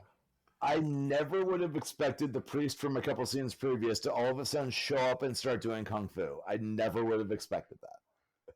So back at the house, we see Lionel preparing 4 meals and putting a shit ton of tranquilizer in each one. He takes the food out to the living room, and we see he has the nurse, the father, one of the cemetery punks who's apparently his name is Void, which I don't know how he knew that name, but he calls him Void from now on. And Yeah, Mom is at the table and he's attempting to feeding them. And the nurse is good at putting the food in her mouth, but then the goop is extruded through her neck. love that scene. So fucking It's disgusting. so disgusting. Uh, and then Void tries to use a spoon, but ends up impaling himself with it. That was great too. It's like I feel like they were just like they just got together with a bunch of friends. And like, what's the dopest way we could kill people and kill zombies and have them injured, and just like put that on film, you know? That's where this movie excels beyond all expectations. Is frankly all that shit. Yeah. It's so good. So Lionel then tips back the nurse's head and puts the food directly down her neck, which is fucking amazing. And then you get that noise, that gurgling noise that's gonna haunt me forever. Yes. Yo, I had to look at you because I was like, "Where's that noise coming from?" Yeah. Um, under the table, the father is getting handsy with the nurse, and they kind of look at each other and give each other the eye, and they try to make out, but Lionel stops them. This scene felt so like it's not scary, but at some point I felt dirty, like watching this scene. I'm like, man, this is oppressive in a different way, not like I don't know, it was starting to wear on me a little bit how gross the movie was. It was kind of gross in multiple ways. And then I guess like my biggest qualm was all of a sudden it goes from the zombies are trying to eat him constantly to they're all just sitting at the table waiting to be served. Like scene deleted right there. How did he domesticate the zombies in this manner? Like I know it's funny, whatever, but like, it doesn't really jive with their behavior in the previous scene. I guess if there's ever a zombie holocaust or zombie infestation, whatever, we just have to find whatever tranquilizer he was using in this movie because it apparently works. So then there's a ring at the door, and it's Uncle Les, and he pushes his way into the house, and he pisses but doesn't wash his hands. Yeah. So and then he tells Lionel that Vera always meant to put Les in the will, but she died suddenly and didn't get a chance to do so. Lionel tells him to talk to the lawyers, and But Les is like, let's not bring in the fucking lawyers. But just as they're talking, they hear some fucking sounds coming from the other room. And Lionel tells him it's the pipes, but Les doesn't buy it. Then he says, oh, you found your dad's old stag films, right? That's pretty funny, yeah. And Lionel was confused, but he agrees. So then Les leaves. He's like, there's some things that people should be doing in private, right? And Lionel rushes in to break up the nurse and the father from their fuck sesh. And the nurse has chomped down on the father's lips and rips them off once they're separated. That was pretty great. Yeah. Like the practical effects in this movie are, like, for the budget that they had, are amazing. You know, it really is. Yeah, they really are incredible. Like, yeah, I'm a lover of all things practical effects. So Same. very much appreciate that's what's used here. Because if this movie were done 10 years later, it'd be CGI'd up and it would look like shit. And it would also be unwatchable at that point, right? Like everything that's charming about it would be gone for the most part with CGI, I think. Yeah, because you can tell the love and work and effort that went into it when it's practical effects, you know? Yep. Even though you know that that baby is not a baby, it's a small person in a baby outfit running away, that sort of thing, you know? You're like, yeah. That's charming, that's funny, you know? Yeah, exactly. And like I'm so much more forgiving with practical effects because like I just go like, you know what, at least they tried. Right, exactly. So then later, Lionel went to get more tranquilizer, and he comes across Paquita, and so she looks away, and she looks back, and he's gone. Then a car moves, and we see that he had just been hiding behind the car, which that cracked me up so much. And Paquita demands answers for why he's been avoiding her, but he says he can't see her anymore. It was a mistake, and she walks away, and he tries to comfort her, but just then Roger pulls up and punches him and tells him to leave her alone. He says all the neighbors are saying that he's gone crazy, which I'm glad to see that other people are seeing what the fuck's happening, because nobody was seeing it before, at the funeral or anything, you know? Yeah, right. At least other people are finally like, hey, this guy's off his rocker here. Like, you know, I don't kind of blame Roger for punching him in the face. I think I would do the same thing in his scenario. So while that was happening, we saw scenes of the nurse's belly expanding. And I think she's expecting a tiny bundle of joy. Lionel goes downstairs so when I saw this, I always forget this part. I'm like, oh man, I wish it's cool. Like, it's funny and all that, but I could have also done without it. Movie would have been fine without the baby. Yeah. You know? Yeah. The in the radio thing I thought was a good gag. I thought that really worked. Yeah. But when we get to the next scene, I have a lot of opinions. So Lionel goes downstairs to administer more tranquilizers when he notices the baby. He pulls the slimy, ugly thing from inside the radio. He quickly covers it with a bucket. Later, he takes it for a walk in a buggy. Is this the scene that you were talking about? This is the scene that made me go, what the fuck is going on here? Why? What? How? Who? When? Why? Why are we doing this? It's fucking idiotic, and it made me like kind of check out the movie for a while, frankly. Like, I hate the scene with every fiber of my being. Yeah, completely it's agree. So fucking stupid. So at the end of the movie, they finished filming the movie, and they came in under budget by, like, I don't know, I'm throwing a number out of my ass here, but I think it was like $40,000, something like that. And so Peter Jackson actually took that money, went back, and shot this scene. He did this with $40,000. He should have just bought himself a fucking Mercedes in 1992 money and been done with it. Jesus fucking Christ! Like, this is what you did with $40,000. Go fuck yourself, Peter Jackson. I will stand by those words. Like, I cannot begin to express how much I hate this stupid fucking scene right here. It is the most exaggerated, unrealistic physical comedy I've ever seen in my life. It's so stupid looking. Like, the whole premise, the fact that he would take this zombie baby to a park in a baby carriage to begin with, it's so like, it like almost like breaks the fourth wall because it's so idiotic. Right. What's the reason for it? Like, I guess there's the love triangle with his mom, him, and Paquita, and then they also throw in this baby to be in that. But it's like, I don't know, it's kind of far fetched. I think they really just looked like they wanted to do some stupid shit, and Yeah. while it works in other parts of the movie, this stupid baby is so fucking annoying.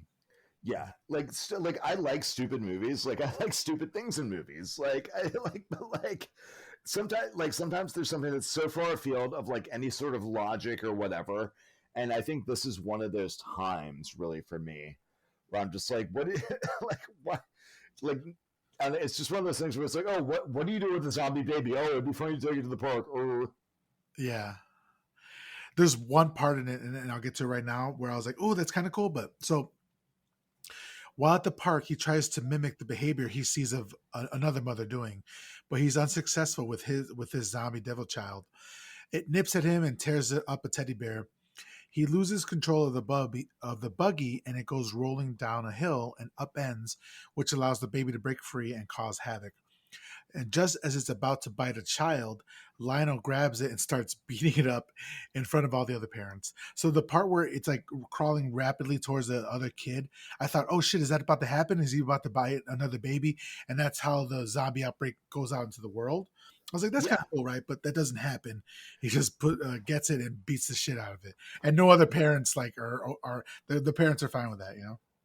yeah, and this is just one of those things again that just make me see this scene as such a missed opportunity where it's like the fact that the scene is lacking any kind of reasonable motivation makes like it's like executed well in a lot of ways for what it is, but like and it has those cool like moments that could be cool, but for me it's just poisoned by the fact that there's no real motivation for any of what's going on right now. It's so unnecessary. Yeah. So he finally manages to stuff the baby into a bag as a bum cheers him on. The bum's happy he's beating up a kid.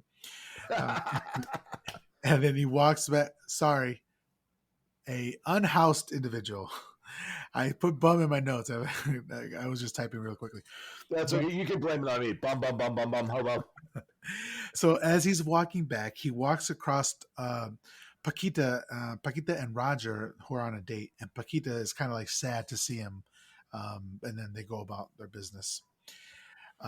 As their numbers grow, Lionel manages to keep the zombies under relative control with repeated injections and tries to keep them concealed in his home. Lionel's Uncle Les arrives to try to wrangle with Lionel over his mother's estate.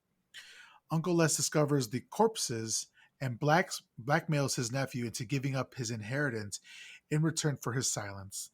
Lionel agrees to give his Uncle Les the money and the house. Random question: has there ever been a good Lester in anything? Like, I don't know. I'm trying to think. So Fargo season 1, the character Lester was a complete piece of garbage. Like every Lester I'm aware of is always garbage. Yeah, right. Like, what's a famous Lester that we like? Yeah, where's like a heroic Lester where that makes you want to aspire to be more like that Lester? Like they don't exist. Like I'm sorry to anyone named Lester who's listening, but my God, change your name. Yeah, immediately, like the most famous person on this famous Lester's list is a American football player named Lester Hayes who played in the 60s and 50s. Never heard of him, or more like 80s. Never heard of him. So we can definitively say here the Lesters suck. Yeah, exactly. Tell you what, if you're listening out there, if your name is Lester and you want to make a change in your life, I will actually pay for you to legally change your name to goddamn anything else. So please contact me, brianasman0@gmail.com, if you would like for me to pay to change your name to anything but Lester. This is not a joke. There's Lester Holt, the journalist. I know that guy. Oh, yeah. But yeah, if he contacts you. Oh, real quick, weren't you at one point offering a free house or something, like giving away a haunted house? Yes, and that's actually a real contest that I am doing.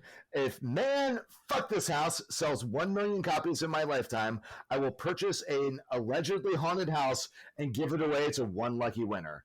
So I am carefully tracking how many copies sell. There are a number of step goals that we've had that I've already met and given away various prizes, including a haunted doll. So we're going to work our way up to the haunted house. But yes, that is a very real contest. Also, for my new book, Return of the Living Elves. If that sells 1 million copies at any point in my lifetime, I will give away a free live reindeer. Yeah, you got to raise the reindeer. You got to feed it. You got to house it. He's It'll just be like an adult reindeer. You don't have to raise it from like a calf, but like it'll be an adult reindeer. Like I can promise that. That's sick, man. I love the ideas. I love the marketing behind that. Yeah. Thank you. The haunted doll, right? You said haunted doll that you gave away? Yeah, the $100 I gave away. Yeah. Please tell me a bit about this. Sure. Yeah. So on eBay, you can buy all kinds of haunted dolls, apparently. So I like, honestly, like it was like, so I had different step goals. A lot of them were like Amazon gift cards and things like that. And so for the, I believe the 5,000 mark, I was giving away a haunted doll. And so I just went on eBay and like found like, I went through a bunch of listings, found like one that I thought was appropriate. I purchased that haunted doll. And then, a gentleman named, he was a great writer, actually, Nick Kolakowski. I don't know if you ever read any of his stuff, but he has a book out recently called Absolute Unit, which is a cool, like, splattery horror comedy. He also writes a lot of dope-ass crime fiction, so he won it. And so it's currently, I think he put it in a storage unit or something like that. Let me ask you, Nick, if you're listening, hope the haunted doll is treating you right, brother. or if you haven't heard from him for a while, maybe you know why. Yeah, exactly. Yeah. Let me ask you a question. This haunted doll, did you have it shipped to his address, or did you have it shipped to your house first? And then I shipped to my house first. Okay. And I'm not like, honestly, I'm pretty much of a skeptic, so it wasn't a problem. I just, I kept it in the box basically, but I put it by my door, and the box didn't move. The box didn't open itself. I was actually fairly disappointed by that. Okay, cool. All right, that's dope though. I like the idea behind those types of giveaways. That's funny as fuck. I'm just trying to get people's attention because like I need that to survive. Otherwise, I will shrivel up and die like a slug that's been salted. So like, Yeah, I get that. But seriously, anytime I mention a contest, like it's 100% real, and if the terms are met, I will absolutely do it. I swear to God. So shout out to the Lesters out there in the world who want to get their name changed. Yeah, right? Lester, if you're hearing me, you can do better, bro. So holler at me. We'll get you into like a nice Kyle or like a nice like Jonathan or something like that. There's a lot of things we can do. Like, what about like just changing your name to Skeletor? That would be fucking dope as shit. Hell yeah, or Blanket. Oh, that was already Blanket. Yeah, I might change my name to Skeletor just for the fun of it. Hell yeah. I changed my name to Miguel Myers. I mean, not legally, but Miguel Myers is a lot better than Miguel Villa. You know? Yeah, I mean, they're both good. Do you want to change it legally? Let's do that right now. Yeah, dude, it's just a bunch of paperwork. It's not bad. Yeah. Let's just say that I did, and then just send me a check. Like, what do we? Yep. Okay. Yeah. So then Uncle Les and a crowd of his friends, Uncle Les invites a crowd of his friends to the house for a housewarming party. Question, how does this guy have this many friends who are this young and good looking? Yeah. Like, I was very confused by that. He's got to be some sort of concert promoter or something where like he has access to like young people like who really like to dance and party. Like cocaine dealer maybe? Like I feel like that might be it. Something, because these people aren't hanging out with him like on a Sunday afternoon to go to the bookstore or some shit, you know? Like they only hang out with him when it's time to party. Yeah, 100%. Yeah. Yes. So Paquita and Roger happen to be walking by Lionel's house, and Paquita sees the party and ditches Roger, which I love. He's like talking to himself, then she just disappears, and he's like, oh, well, I guess. And he just keeps walking. Which is honestly better for him because he survived the night. You know, if he'd been one of those dudes who like would have went after her, he definitely would have died. Right. So Les attacks Paquita, who kicks him in the balls, which is the first of many for Uncle Les tonight. And then she goes to the basement to hide from Les, and she runs into the undead that are hidden there. Void manages to break free and attacks her, but Lionel hits him in the head with a rake, which impales his head. Another great death.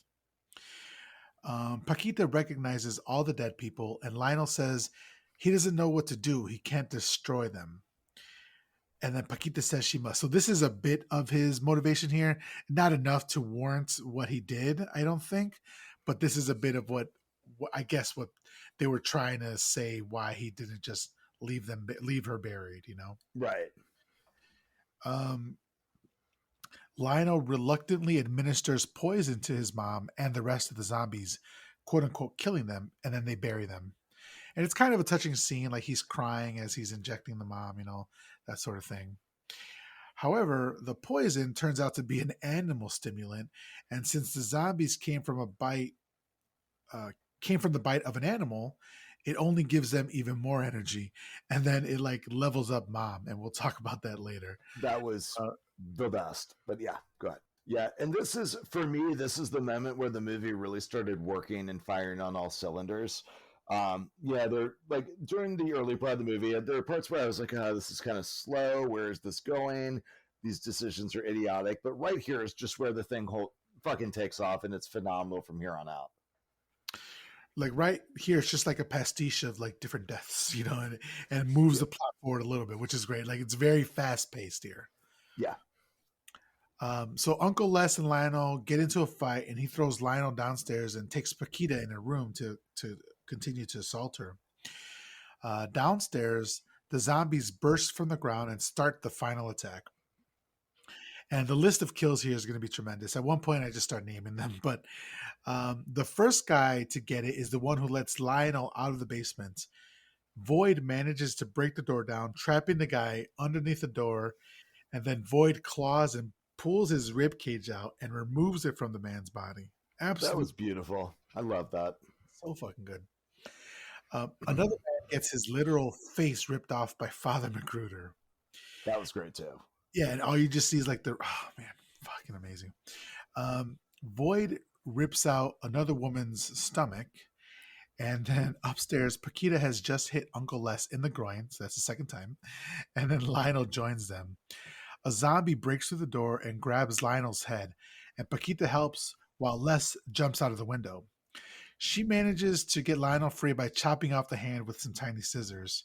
And I want to stress that Les didn't know what was going on and bounced the second something weird happened, right? Yeah. He knows that the bodies are, you know, buried in the basement. He doesn't know that they've reanimated. This could be just one of his friends that has broken the door down, but he doesn't give a fuck. He just broke. He just left. Yeah. Yeah. He doesn't find out about the zombies until he goes out the window, you know? So it just like kind of talks to the kind of person he is, which is a complete shithead. Yeah, exactly. Yeah, just a truly awful, irredeemable character in every way. Yeah, because that is his nephew that he just left in the hands of a zombie. Yep, exactly. He has no loyalty, nothing, no redeeming qualities. So they managed to fight their way out of the room. Outside of the house, Les is fighting for his life as well. Inside, some people have barricaded themselves. One person tries to crawl through a small opening, but the zombies attack his lower half. And then when the people manage to pull him all the way through, they see that his lower half has been picked clean like a chicken wing. That was great. All the bones, you know? I love that. In a lesser movie, and well, maybe not lesser movie, in other movies, zombie movies like a Romero movie, we would have seen like the torso would have been completely bitten off, right? Yeah. They kept the bones, and it looks so fucking good, and it's all practical, and it's all amazing. It's that was so fantastic, honestly. Yeah, loved it. A woman at this point, like I said, I'm just going to start describing some of the kills. A woman is punched to the back of her head, and Void, which is Void's arm, and as he does so, he grabs another woman and kills her. So then zombies surround Lionel, and there's so much blood on the floor that he can't run. It's very Looney Tunes. Right? Yeah, it was ridiculous. Yeah, this felt like something that Sam Raimi would have filmed, you know. 100%. Yeah. So I think he might have, if I'm mistaken, I think they might have even done it like one of the Evil Dead 1 or 2, but regardless. So then he manages to steady himself by actually jumping on heads to do so. So then Paquita hides in a closet and finds another woman hiding in there with her. Back outside, Les is tumbling with Father Magruder in the shed, and Les grabs Father Magruder by the head and starts pulling teeth. This was hard for me to watch a little bit. Yeah, Just yanking the teeth out of him, you know. it was. Yeah, that was definitely hard to watch, and it was also kind of one of those again where it's like, kind of funny, kind of fucked up, but like logistically, like, what are you doing here, bro? You gotta take the time to pull every one of this guy's teeth, so then what? Like they can just gum you when they try and bite you? Like I guess like that makes sense. I don't know. Right, because the shed is being attacked on outside on around the whole perimeter by other zombies trying to get in. So Right. why take the time to take out his teeth? But it looks Yeah, great. and I'm like, I get that the character is sadistic and everything, but at the same time, like when your sadism outweighs your own self-preservation, that's when I stop buying it. I stop buying the decision, you know? Yeah. So back in the kitchen with Paquita and Rita, Paquita grabs a zombie and impales her in the back of the head with a light bulb fixture. That was amazing. Very cool seeing the zombie being lit for the rest of the movie, just lit up, you know? And then Void loses his bottom half, but still manages to attack Lionel. And then for some reason, Void's intestines also become animated and become their kind of own little monster thing, and that continues to try to kill Lionel throughout the movie. So I don't know why specifically only Void's intestines were the ones that were animated, but yeah. That really also reminded me more of like Sam Raimi stuff, where it's just like, you know what? Fuck it. This is funny. Just laugh, motherfucker. Right. Yeah, exactly. Like don't worry about the logic. Don't bring that up right now. Let's just have a good time. So like that weirdly, that was one of the moments where I actually didn't mind it all that much. I was just like, yeah, whatever. We're going with it. So outside in the shed, Uncle Les decapitates a guy with garden shears, and then Lionel sticks Void in the toilet, but his intestines have come to life and are keeping him from climbing into the attic. He manages to escape, and the chain Grandma gave him falls out of his pocket and points to a long forgotten chest. He goes to open it and finds a roll of film, which was the Stag films that Uncle Les talked about earlier. Yep. That was kind of a cool callback. That was cool. And other items, including photographs. And he also has a flashback of the day that he almost drowned. Back in the kitchen, the zombie baby has bitten Rita, and Paquita fights with it, almost not wanting to hurt it until it throws up on her. Then she tries to throw it in the food processor, but it escapes, and Paquita punches it outside, where it promptly hits Uncle Les in the dick. That's the fourth time he's been hit. Les is attacked by a headless zombie and punches a garden gnome into its neck, where it's that's maybe my favorite part of the whole fucking movie. because now the zombie's just walking around with a garden gnome in its head. It's such a great visual, and like, you know, during this whole extended sequence is just like where I'm like, okay, this is why people like this movie. Yeah, you kind of wade through the beginning half for this second half, you know. Yeah, it just goes fucking balls to the wall and doesn't stop. Yeah. Well, this has been. They do say this is perhaps the bloodiest horror film of all time. They use tons of fake blood for it. You know, how do you measure whether or not a movie is the bloodiest horror film of all time? I know, like Evil Dead also used a shit ton of blood, but yeah, this is a very, very bloody movie. There's a lot of it. Yeah, there's a lot of it. So Uncle Les then begs to be let back in the house through the window, and Paquita was not going to let him in, but Rita, the other woman with Paquita, says, let's let him in. So they do. And as soon as he gets in, he tries to kill Rita because he sees the bite on her neck, which he's doing.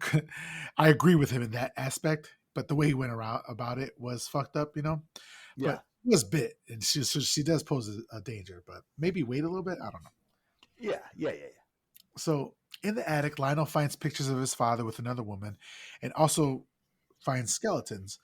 But again, I believe it's the intestines have followed him from upstairs, right? The intestines weren't in the chest, right? They were. No, those were the intestines from downstairs. And, you know, I do have to say the whole idea of like, yeah, we're fighting for our lives right now, but I'm going to take the time to like open this chest and look at old ass pictures. Like when you open the chest, I thought it was going to be like, there's going to be like an RPG in there or something like that. But no, he's like, oh, let me look at all these old pictures and yada, yada. Like, I'm like, this is just the kind of shit where like, I can buy a lot. Like I can buy the intestines coming to life and trying to strangle them. I can't buy like I'm in a survival situation. I'm gonna like start looking at old ass pictures right now. Especially when your love interest is downstairs fighting for her life, you know? Yeah, exactly. Like I get that they wanted to deliver this part of the story right here, but like for me, this part just does not work at all.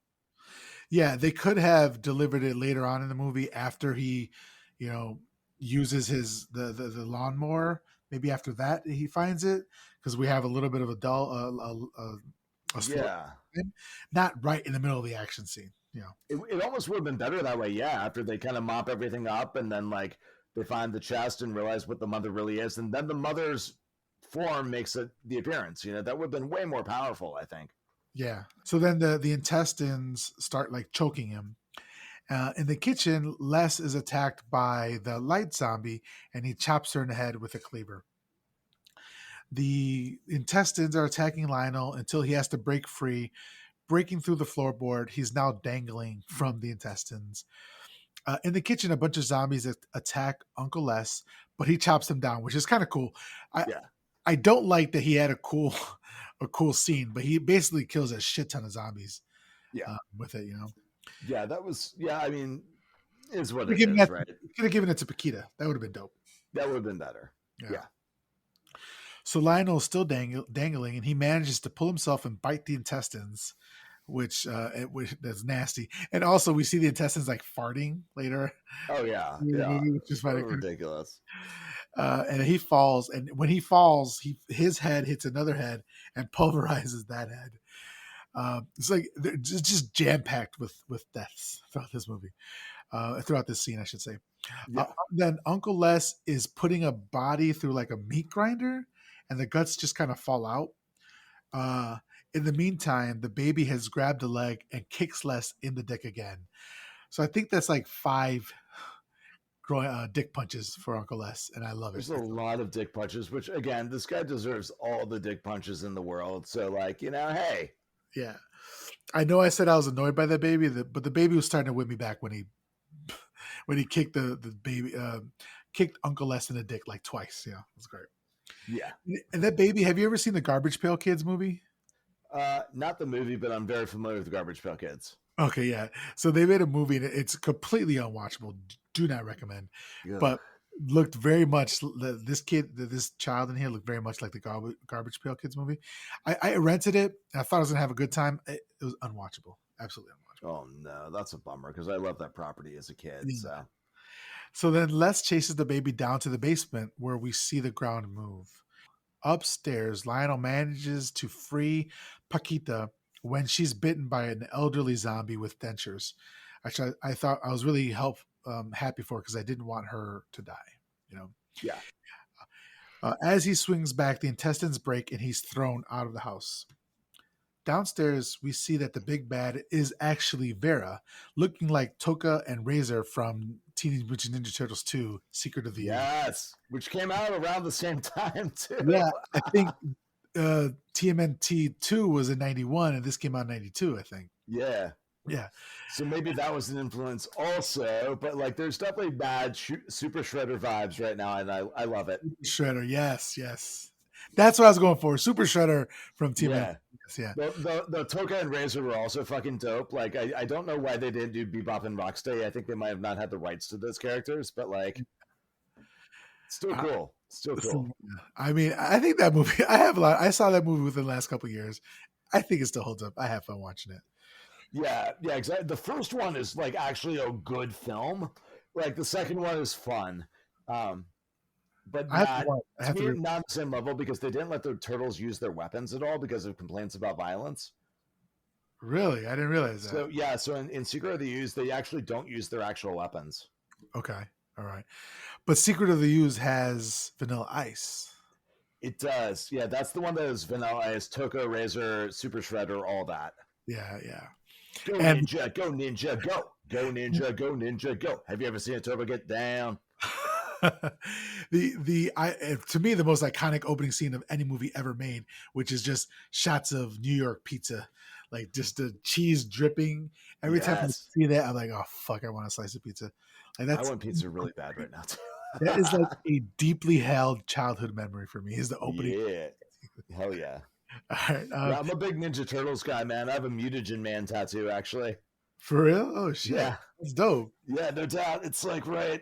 I don't know Okay, if you can see it in the mirror, but yeah, or in the camera, but yep, Mutagen Man right there. that's dope. So then Vera grabs Uncle Les by the balls and lifts him up and tears his spine away from his body. And That's right. That's right. Yes.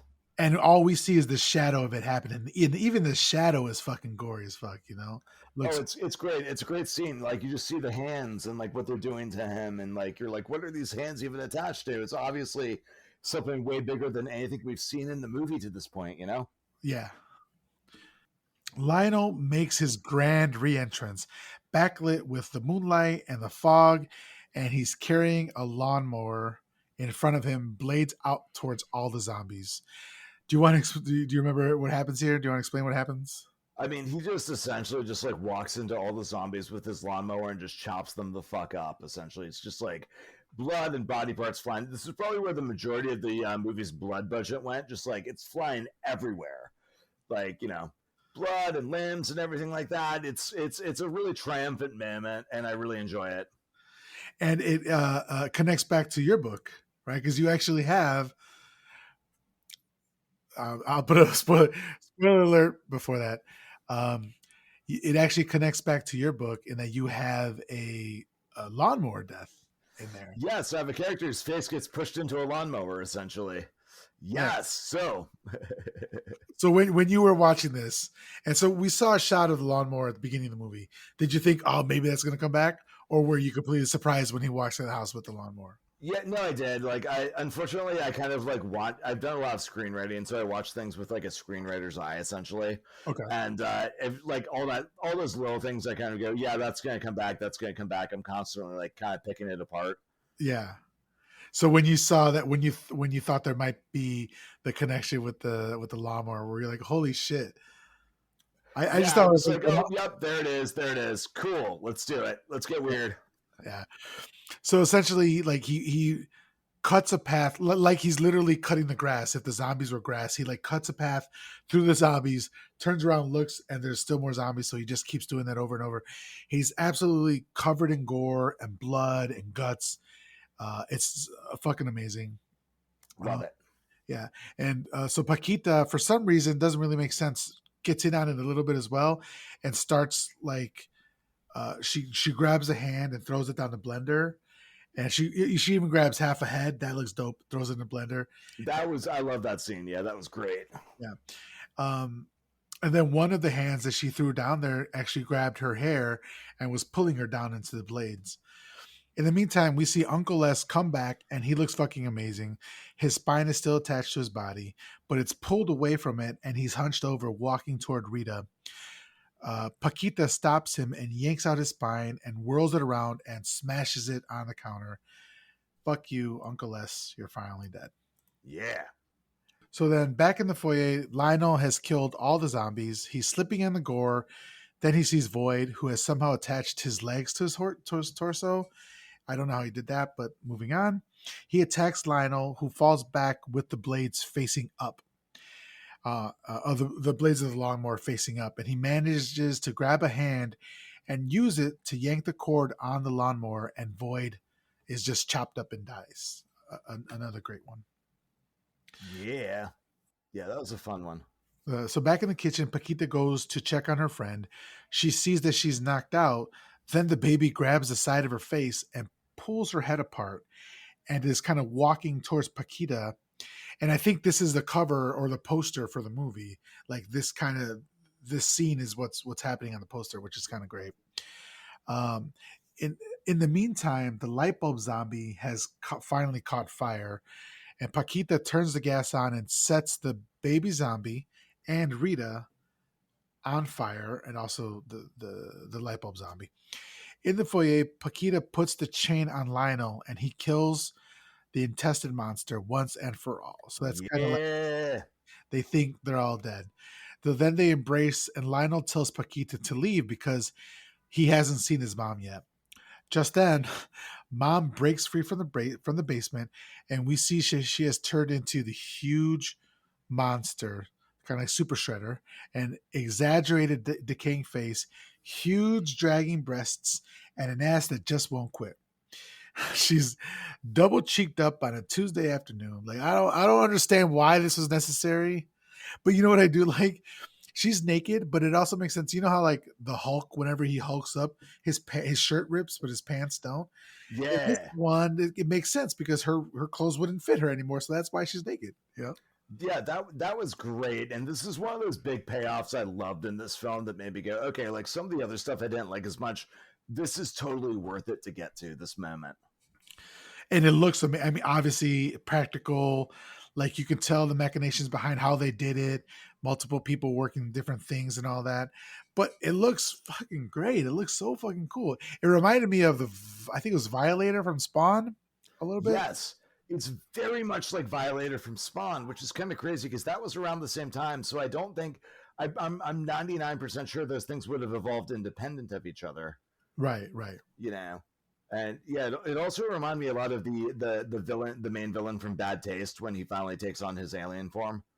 Right, right, Like right. with the way, just the exaggerated and the way the way he's Yeah. So then she says, "Come to mommy," and chases them up the stairs. They make it to the roof through a fireplace, and then mother breaks through the roof as well. And Lionel says, "You don't scare me, Mom. All my life you told me nothing but lies." And then he goes on to say, "You drowned them both, Mom. You drowned Dad and that blonde woman. You caught them together and you killed them." Then we get the full flashback from Lionel's childhood where he sees his mother drowned the blonde woman that her husband was cheating on her with, and also her husband. Yeah, and this is kind of cool. Just finally getting to see like, oh, this is what really happened. Right, and also how terrible his mother is because his whole life she put on him that the reason his father died was because of him, because he was Right. swimming and his father went to save him and he saved him but drowned because of him. So he had to live with that his whole life. That's fucked up, you know. That's one of the like maybe the single most monstrous thing that she does, like even more than the murders, is making her son think that he's culpable for his entire lifetime. Like, Yeah. Yeah. that's so fucked up. But I love that he was able to finally stand up to her Yes. and defeat her. So mother calls Paquita a slut and tries to throw her off the roof, but she's still hanging on to a pipe. Lionel tells his mom not to touch Paquita, but in the weirdest part of a movie that's really fucking weird, Lionel slips on the roof, and then mother's stomach or womb opens up, and she manages to re-impregnate herself with Yeah. Lionel. Yeah, this is all so fucking Freudian at this point. Like, it's just ridiculous. Yeah, exactly. Like, so she says, "Such a good boy," and she tries to pull Paquita off the roof one finger at a time, which I thought was great. Yeah. But then Lionel kind of saws his way out of her womb with that moon slash star chain, and he comes out in all these guts, and he's like he births himself a new life without mother, right? And Yep. she falls to her death. And Lionel grabs Paquita, and they slide down to safety. Not before he kisses her, which is nasty because he has all of his mother's entrails on his mouth. Yeah, that's pretty gross. And the house is now completely on fire, but we still see the zombie baby; it's still alive. And then we see Lionel and Paquita on the ground. They're hugging, and Lionel goes to throw the chain in the fire. She tries to stop him. He says no. He throws it in the fire, and then they kiss one last time, and that's the end of the movie. And Yeah. that's Dead Alive. I had one piece of Woo. trivia, and then I wanted to talk about what you thought about this movie. Sweet. So I got this from bloodydisgusting.com. It says, quite possibly it's the bloodiest film of the decade, if not all time. The final climactic battle that culminates in one last showdown between Lionel and a monstrous Vera was said to have used nearly 80 gallons of fake blood, though this number is far too low to be anywhere close to accurate. The best sequence of the film, involving Lionel's use of the lawnmower as a weapon, pumped in about 5 gallons per second. That alone Wow.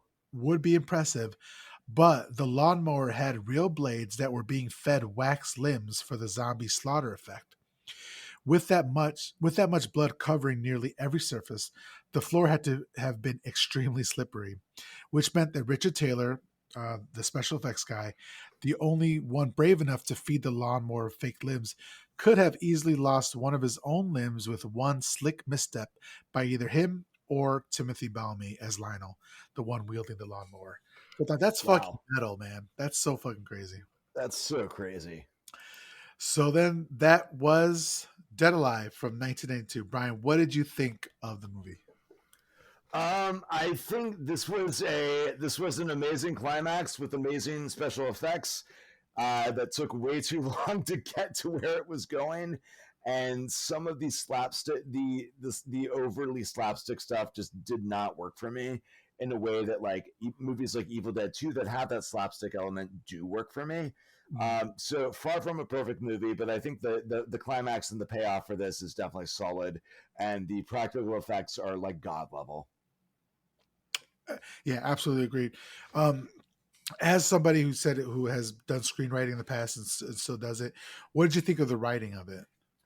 I thought it definitely feels like something that's written by a couple of 22-year-olds who recently watched Evil Dead and want to make the Kiwi version of it. Yeah, So like I didn't think like I think there's some interesting ideas they're playing with. I think they're trying to get a little bit meta with the guy's relationship with his mother, or not meta, but like they're trying to get like a little more in depth with the guy's relationship with his mother, and like there's like a lot of symbolic stuff happening. Um, I mean, I'd say I'd give the writing probably a C plus. okay. But again, this doesn't need to be Shakespeare. It's ultimately a movie about a guy who's like, oh, I have a lawnmower and I'm going to go chop up zombies with my lawnmower. Like, so like, it doesn't have to be brilliant writing, but I think there are a couple scenes where it got really, really rough for me to watch. Like the baby carriage scene, for example. Yeah, you hated that scene, and I'm right there with you. Yeah. Uh, was there anything in this movie, what you saw, shots, the cinematography, anything that you would have led you to believe that this person could do Lord of the Rings? Like, you know, 100%, yeah. So I think like the opening where the guys has the rat monkey and he's being chased by the natives or whatever. There's some actually kind of pretty nice scenes of him incorporating the landscape and everything, the very dramatic landscape, into what's happening. And I think generally just I think the fact that he was in New Zealand where they had this amazing geography and had this like very great effects studio where he's like, yeah, this is bloody and ridiculous and horror. But I think this movie showcases his capabilities and the capabilities of the SFX people that he works with, frankly. yeah. I forget, was Lord of the Rings, was that filmed in New Zealand also? It was. Okay, that makes sense then. Yeah, and so his, I think WETA, I think is his special effects studio. Mhm. And so they did the special effects for it too. So like, I definitely think all the capabilities that they bring to bear in this movie is what helped them get Lord of the Rings. Okay, that makes Yeah. sense. Yeah, That and like Bad Taste and the other stuff that they did was all like, yeah, there's some moments where it's like kind of hokey, whatever, kind of like ridiculous, but like they really are putting on a clinic with what you can do with practical effects. right. So when it comes to like horror comedies, where do you think this lands, like in the pantheon of horror comedies? So for me, it's a little hard to rate that only because I think it's like an iconic film and like an influential film. Mhm. So like as far like if you're just talking about like what are the most important films or what are the most fun to watch films, those are going to be multiple different lists for me. I mean, I'd say it's definitely up there for like on like one of the most iconic ones for sure though. Mhm. Okay. Like, and there are definitely a lot of moments I found very fun to watch, but like I'm not sure this is a movie I would go back to a ton in the way that like I watch a lot of Evil Dead 2. That's one I just fucking put on. Killer Clowns, that's one I just put on, right? Some of the more recent ones like Knights of Badassdom, that's one that I can just like put on like all the time, basically. You know, like the Been kind of on like my the Joe list Lynch for a stuff. long time. I haven't seen that one. Knights of Badass. Is that good? Oh, it's fantastic. You know what LARPing is, right? Yeah, yeah. Yeah. So it's about a bunch of LARPers who accidentally summon a succubus, and it's a lot of fun. It's got Peter Dinklage in it, and it's directed by Joe Lynch, who is just a fucking delightful creator. Okay. So I guess you've already kind of answered this, but my question was going to be, how do you feel the rewatchability is for this movie? Would Um, yeah, go ahead. Sorry, go ahead. No, I was just going to say I was going to rephrase it, but it's a simple question. And would you rewatch this one like yearly? Would you recommend it to other people? That sort of thing. I would certainly recommend it to people because, again, I think this is very one of those foundational horror movies. That's very. It's kind of like, honestly, like it's important to watch the cornerstones of horror if you want to go make horror. You Right. know, I think that, and like I think the movie does a lot of things really well. I would say from a rewatch standpoint, I can definitely see myself rewatching the last 45 minutes quite a bit. Um, so I think, like, honestly, I think probably like, yeah, yearly basis, I would probably want to come back and watch like the climax and like everything like that again. Yeah. Front to back, I'm not sure I'd really want to sit through the entire fucking movie front to back regularly. Yeah, I'm there with you. All right. So, Brian, what we typically do then here is we rate the movie out of 5 upside down crosses. So, for Dead Alive, how many upside down crosses would you give it? Ooh, that's a good question. I think I'm gonna go with about a 3.5 on this one. Okay. I would say if I could just rate like the last 45 minutes, that would be a like 4.5 to a 5. But I think overall as a movie, I'd say 3.5. 3.5, yeah. And I think I'm right there with you. I'm between 3 and 3.5. Yeah, There's a lot of peaks and valleys in this one. And it kind of reaches the pinnacle of like horror, just fun horror comedy stuff and gross out stuff at the end of the movie. But there are some low points. The baby scene at the park was really a low point for me. So I think I'll go with 3.5 upside down crosses as well. I enjoy watching it, but I can go a couple years without having watched it. But if I watch it with friends, that'd be fun, you know? that's completely different. You know, if you, yeah, I think the valleys are much easier to navigate when you got a couple friends and you know, maybe some adult beverages or mind altering substances involved in it, whatever, Yeah. like whatever your poison is. If, Oh but yeah, the baby park scene is when you go get more pizza, you know? Just exactly. But yeah, I completely agree with you, man. I think that's what the thing about this movie for me is like it just runs the gamut from like some of the best scenes I've ever seen in a horror movie to some of the worst. yeah, Whereas like something more like I keep talking about, but Evil Dead 2 again, for me that's just a consistent movie all the way through. right. You know, where it hits a lot of highs, but it's it has a different floor than this movie. This movie has a very low floor and a high ceiling.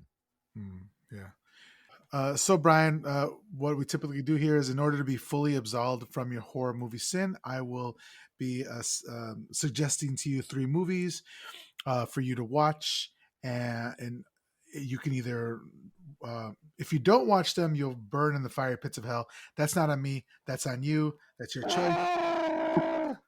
But what I would say here is that my 3 choices for you are Society, Burial Ground, and then another Peter Jackson movie, horror movie, Meet the Feebles, which you've already saw Bad Taste, and then you've seen Dead Alive. So I think you gotta cap off his 3 horror movies and watch that last one, Meet the I Feebles. think I do. I think I do. Those are great. Thank you, Father.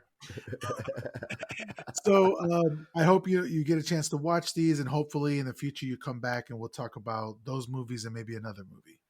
Yeah, I would be definitely be down to come back on anytime, Miguel. This was a super fun time, and I love what you're doing with this podcast. It's just a great concept. Thank you very much. I appreciate that. If you could, well, I want to say thank you so much for jumping on the podcast. I had a blast. If you could please let everybody know where they could follow you, how they can support you, how they can throw money at you. The floor is yours. Absolutely. So, first of all, my website, brianasmanbooks.com. I sell signed copies through my website. So if you want a signed copy of Man, Fuck This House, or Nunchuck City, Jailbroke, I'm not even supposed to be here today, or my collection, Neo Arcana, you can get signed copies. I got discounts. Everything comes with like cool ass stickers. There's swag. So check out the website. I'm on all social media as at the Brian Asman. I'm mostly on Twitter. That's the best place to find me. I do post to Facebook and Instagram occasionally as well.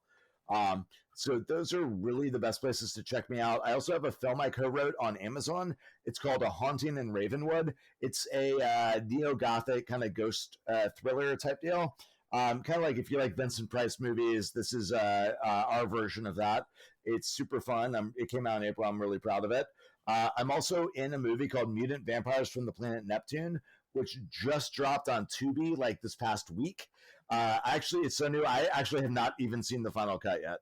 But I play a guy named Neil in that. I'm a sweaty redneck, and it's a lot of fun. If you hear the title and go Mutant Vampires from the Planet Neptune, that's either going to do something for you or it's not. And if it does something for you, go to Tubi, look it up, and watch it. That sounds great. Tubi has very fast become one of my favorite streaming services. They have so much dope shit on there for free. Yeah. And I'll definitely be checking that out. I apologize. I wasn't aware that movie had already come out already. I would have mentioned it. So, no, it's all good. I honestly, dude, I have so many projects. I'm doing a shit job of promoting them all, but like, that's dope, man. Yeah. And if you'd like to follow me, you can follow the show on Twitter at MHCPod. You can follow me on Instagram at My Horror Confessional. If you'd like to email the show, you can email me at myhorrorconfessional@gmail.com. We do have a Patreon. It's patreon.com/myhorrorconfessional. As my listeners are aware, for the next 6 months, well, 4 more months, but I've already done 2 months. All the pledges from the Patreon are going to organizations that are helping women get access to abortions. The first 2 months we did Planned Parenthood and another, I'm forgetting the name of the organization that helps women get to the abortions that they need, either via buying tickets or whatever, stuff like that. So we got 4 more months to do that. If you'd like to be on the Patreon and suggest where we could donate that money, please feel free to do so. And then the music was done by Taylor Fox. You can follow her on Instagram at the Taylor Fox. Her single for her album has already dropped. It's called King. You should listen to that. It's on Spotify. Her band is called Great Hag. The art was done by my friend Cap Mikey. You can follow him on Instagram at it's _Captain_Mikey_arts. That's it. Thanks for listening, and we'll talk to you next week.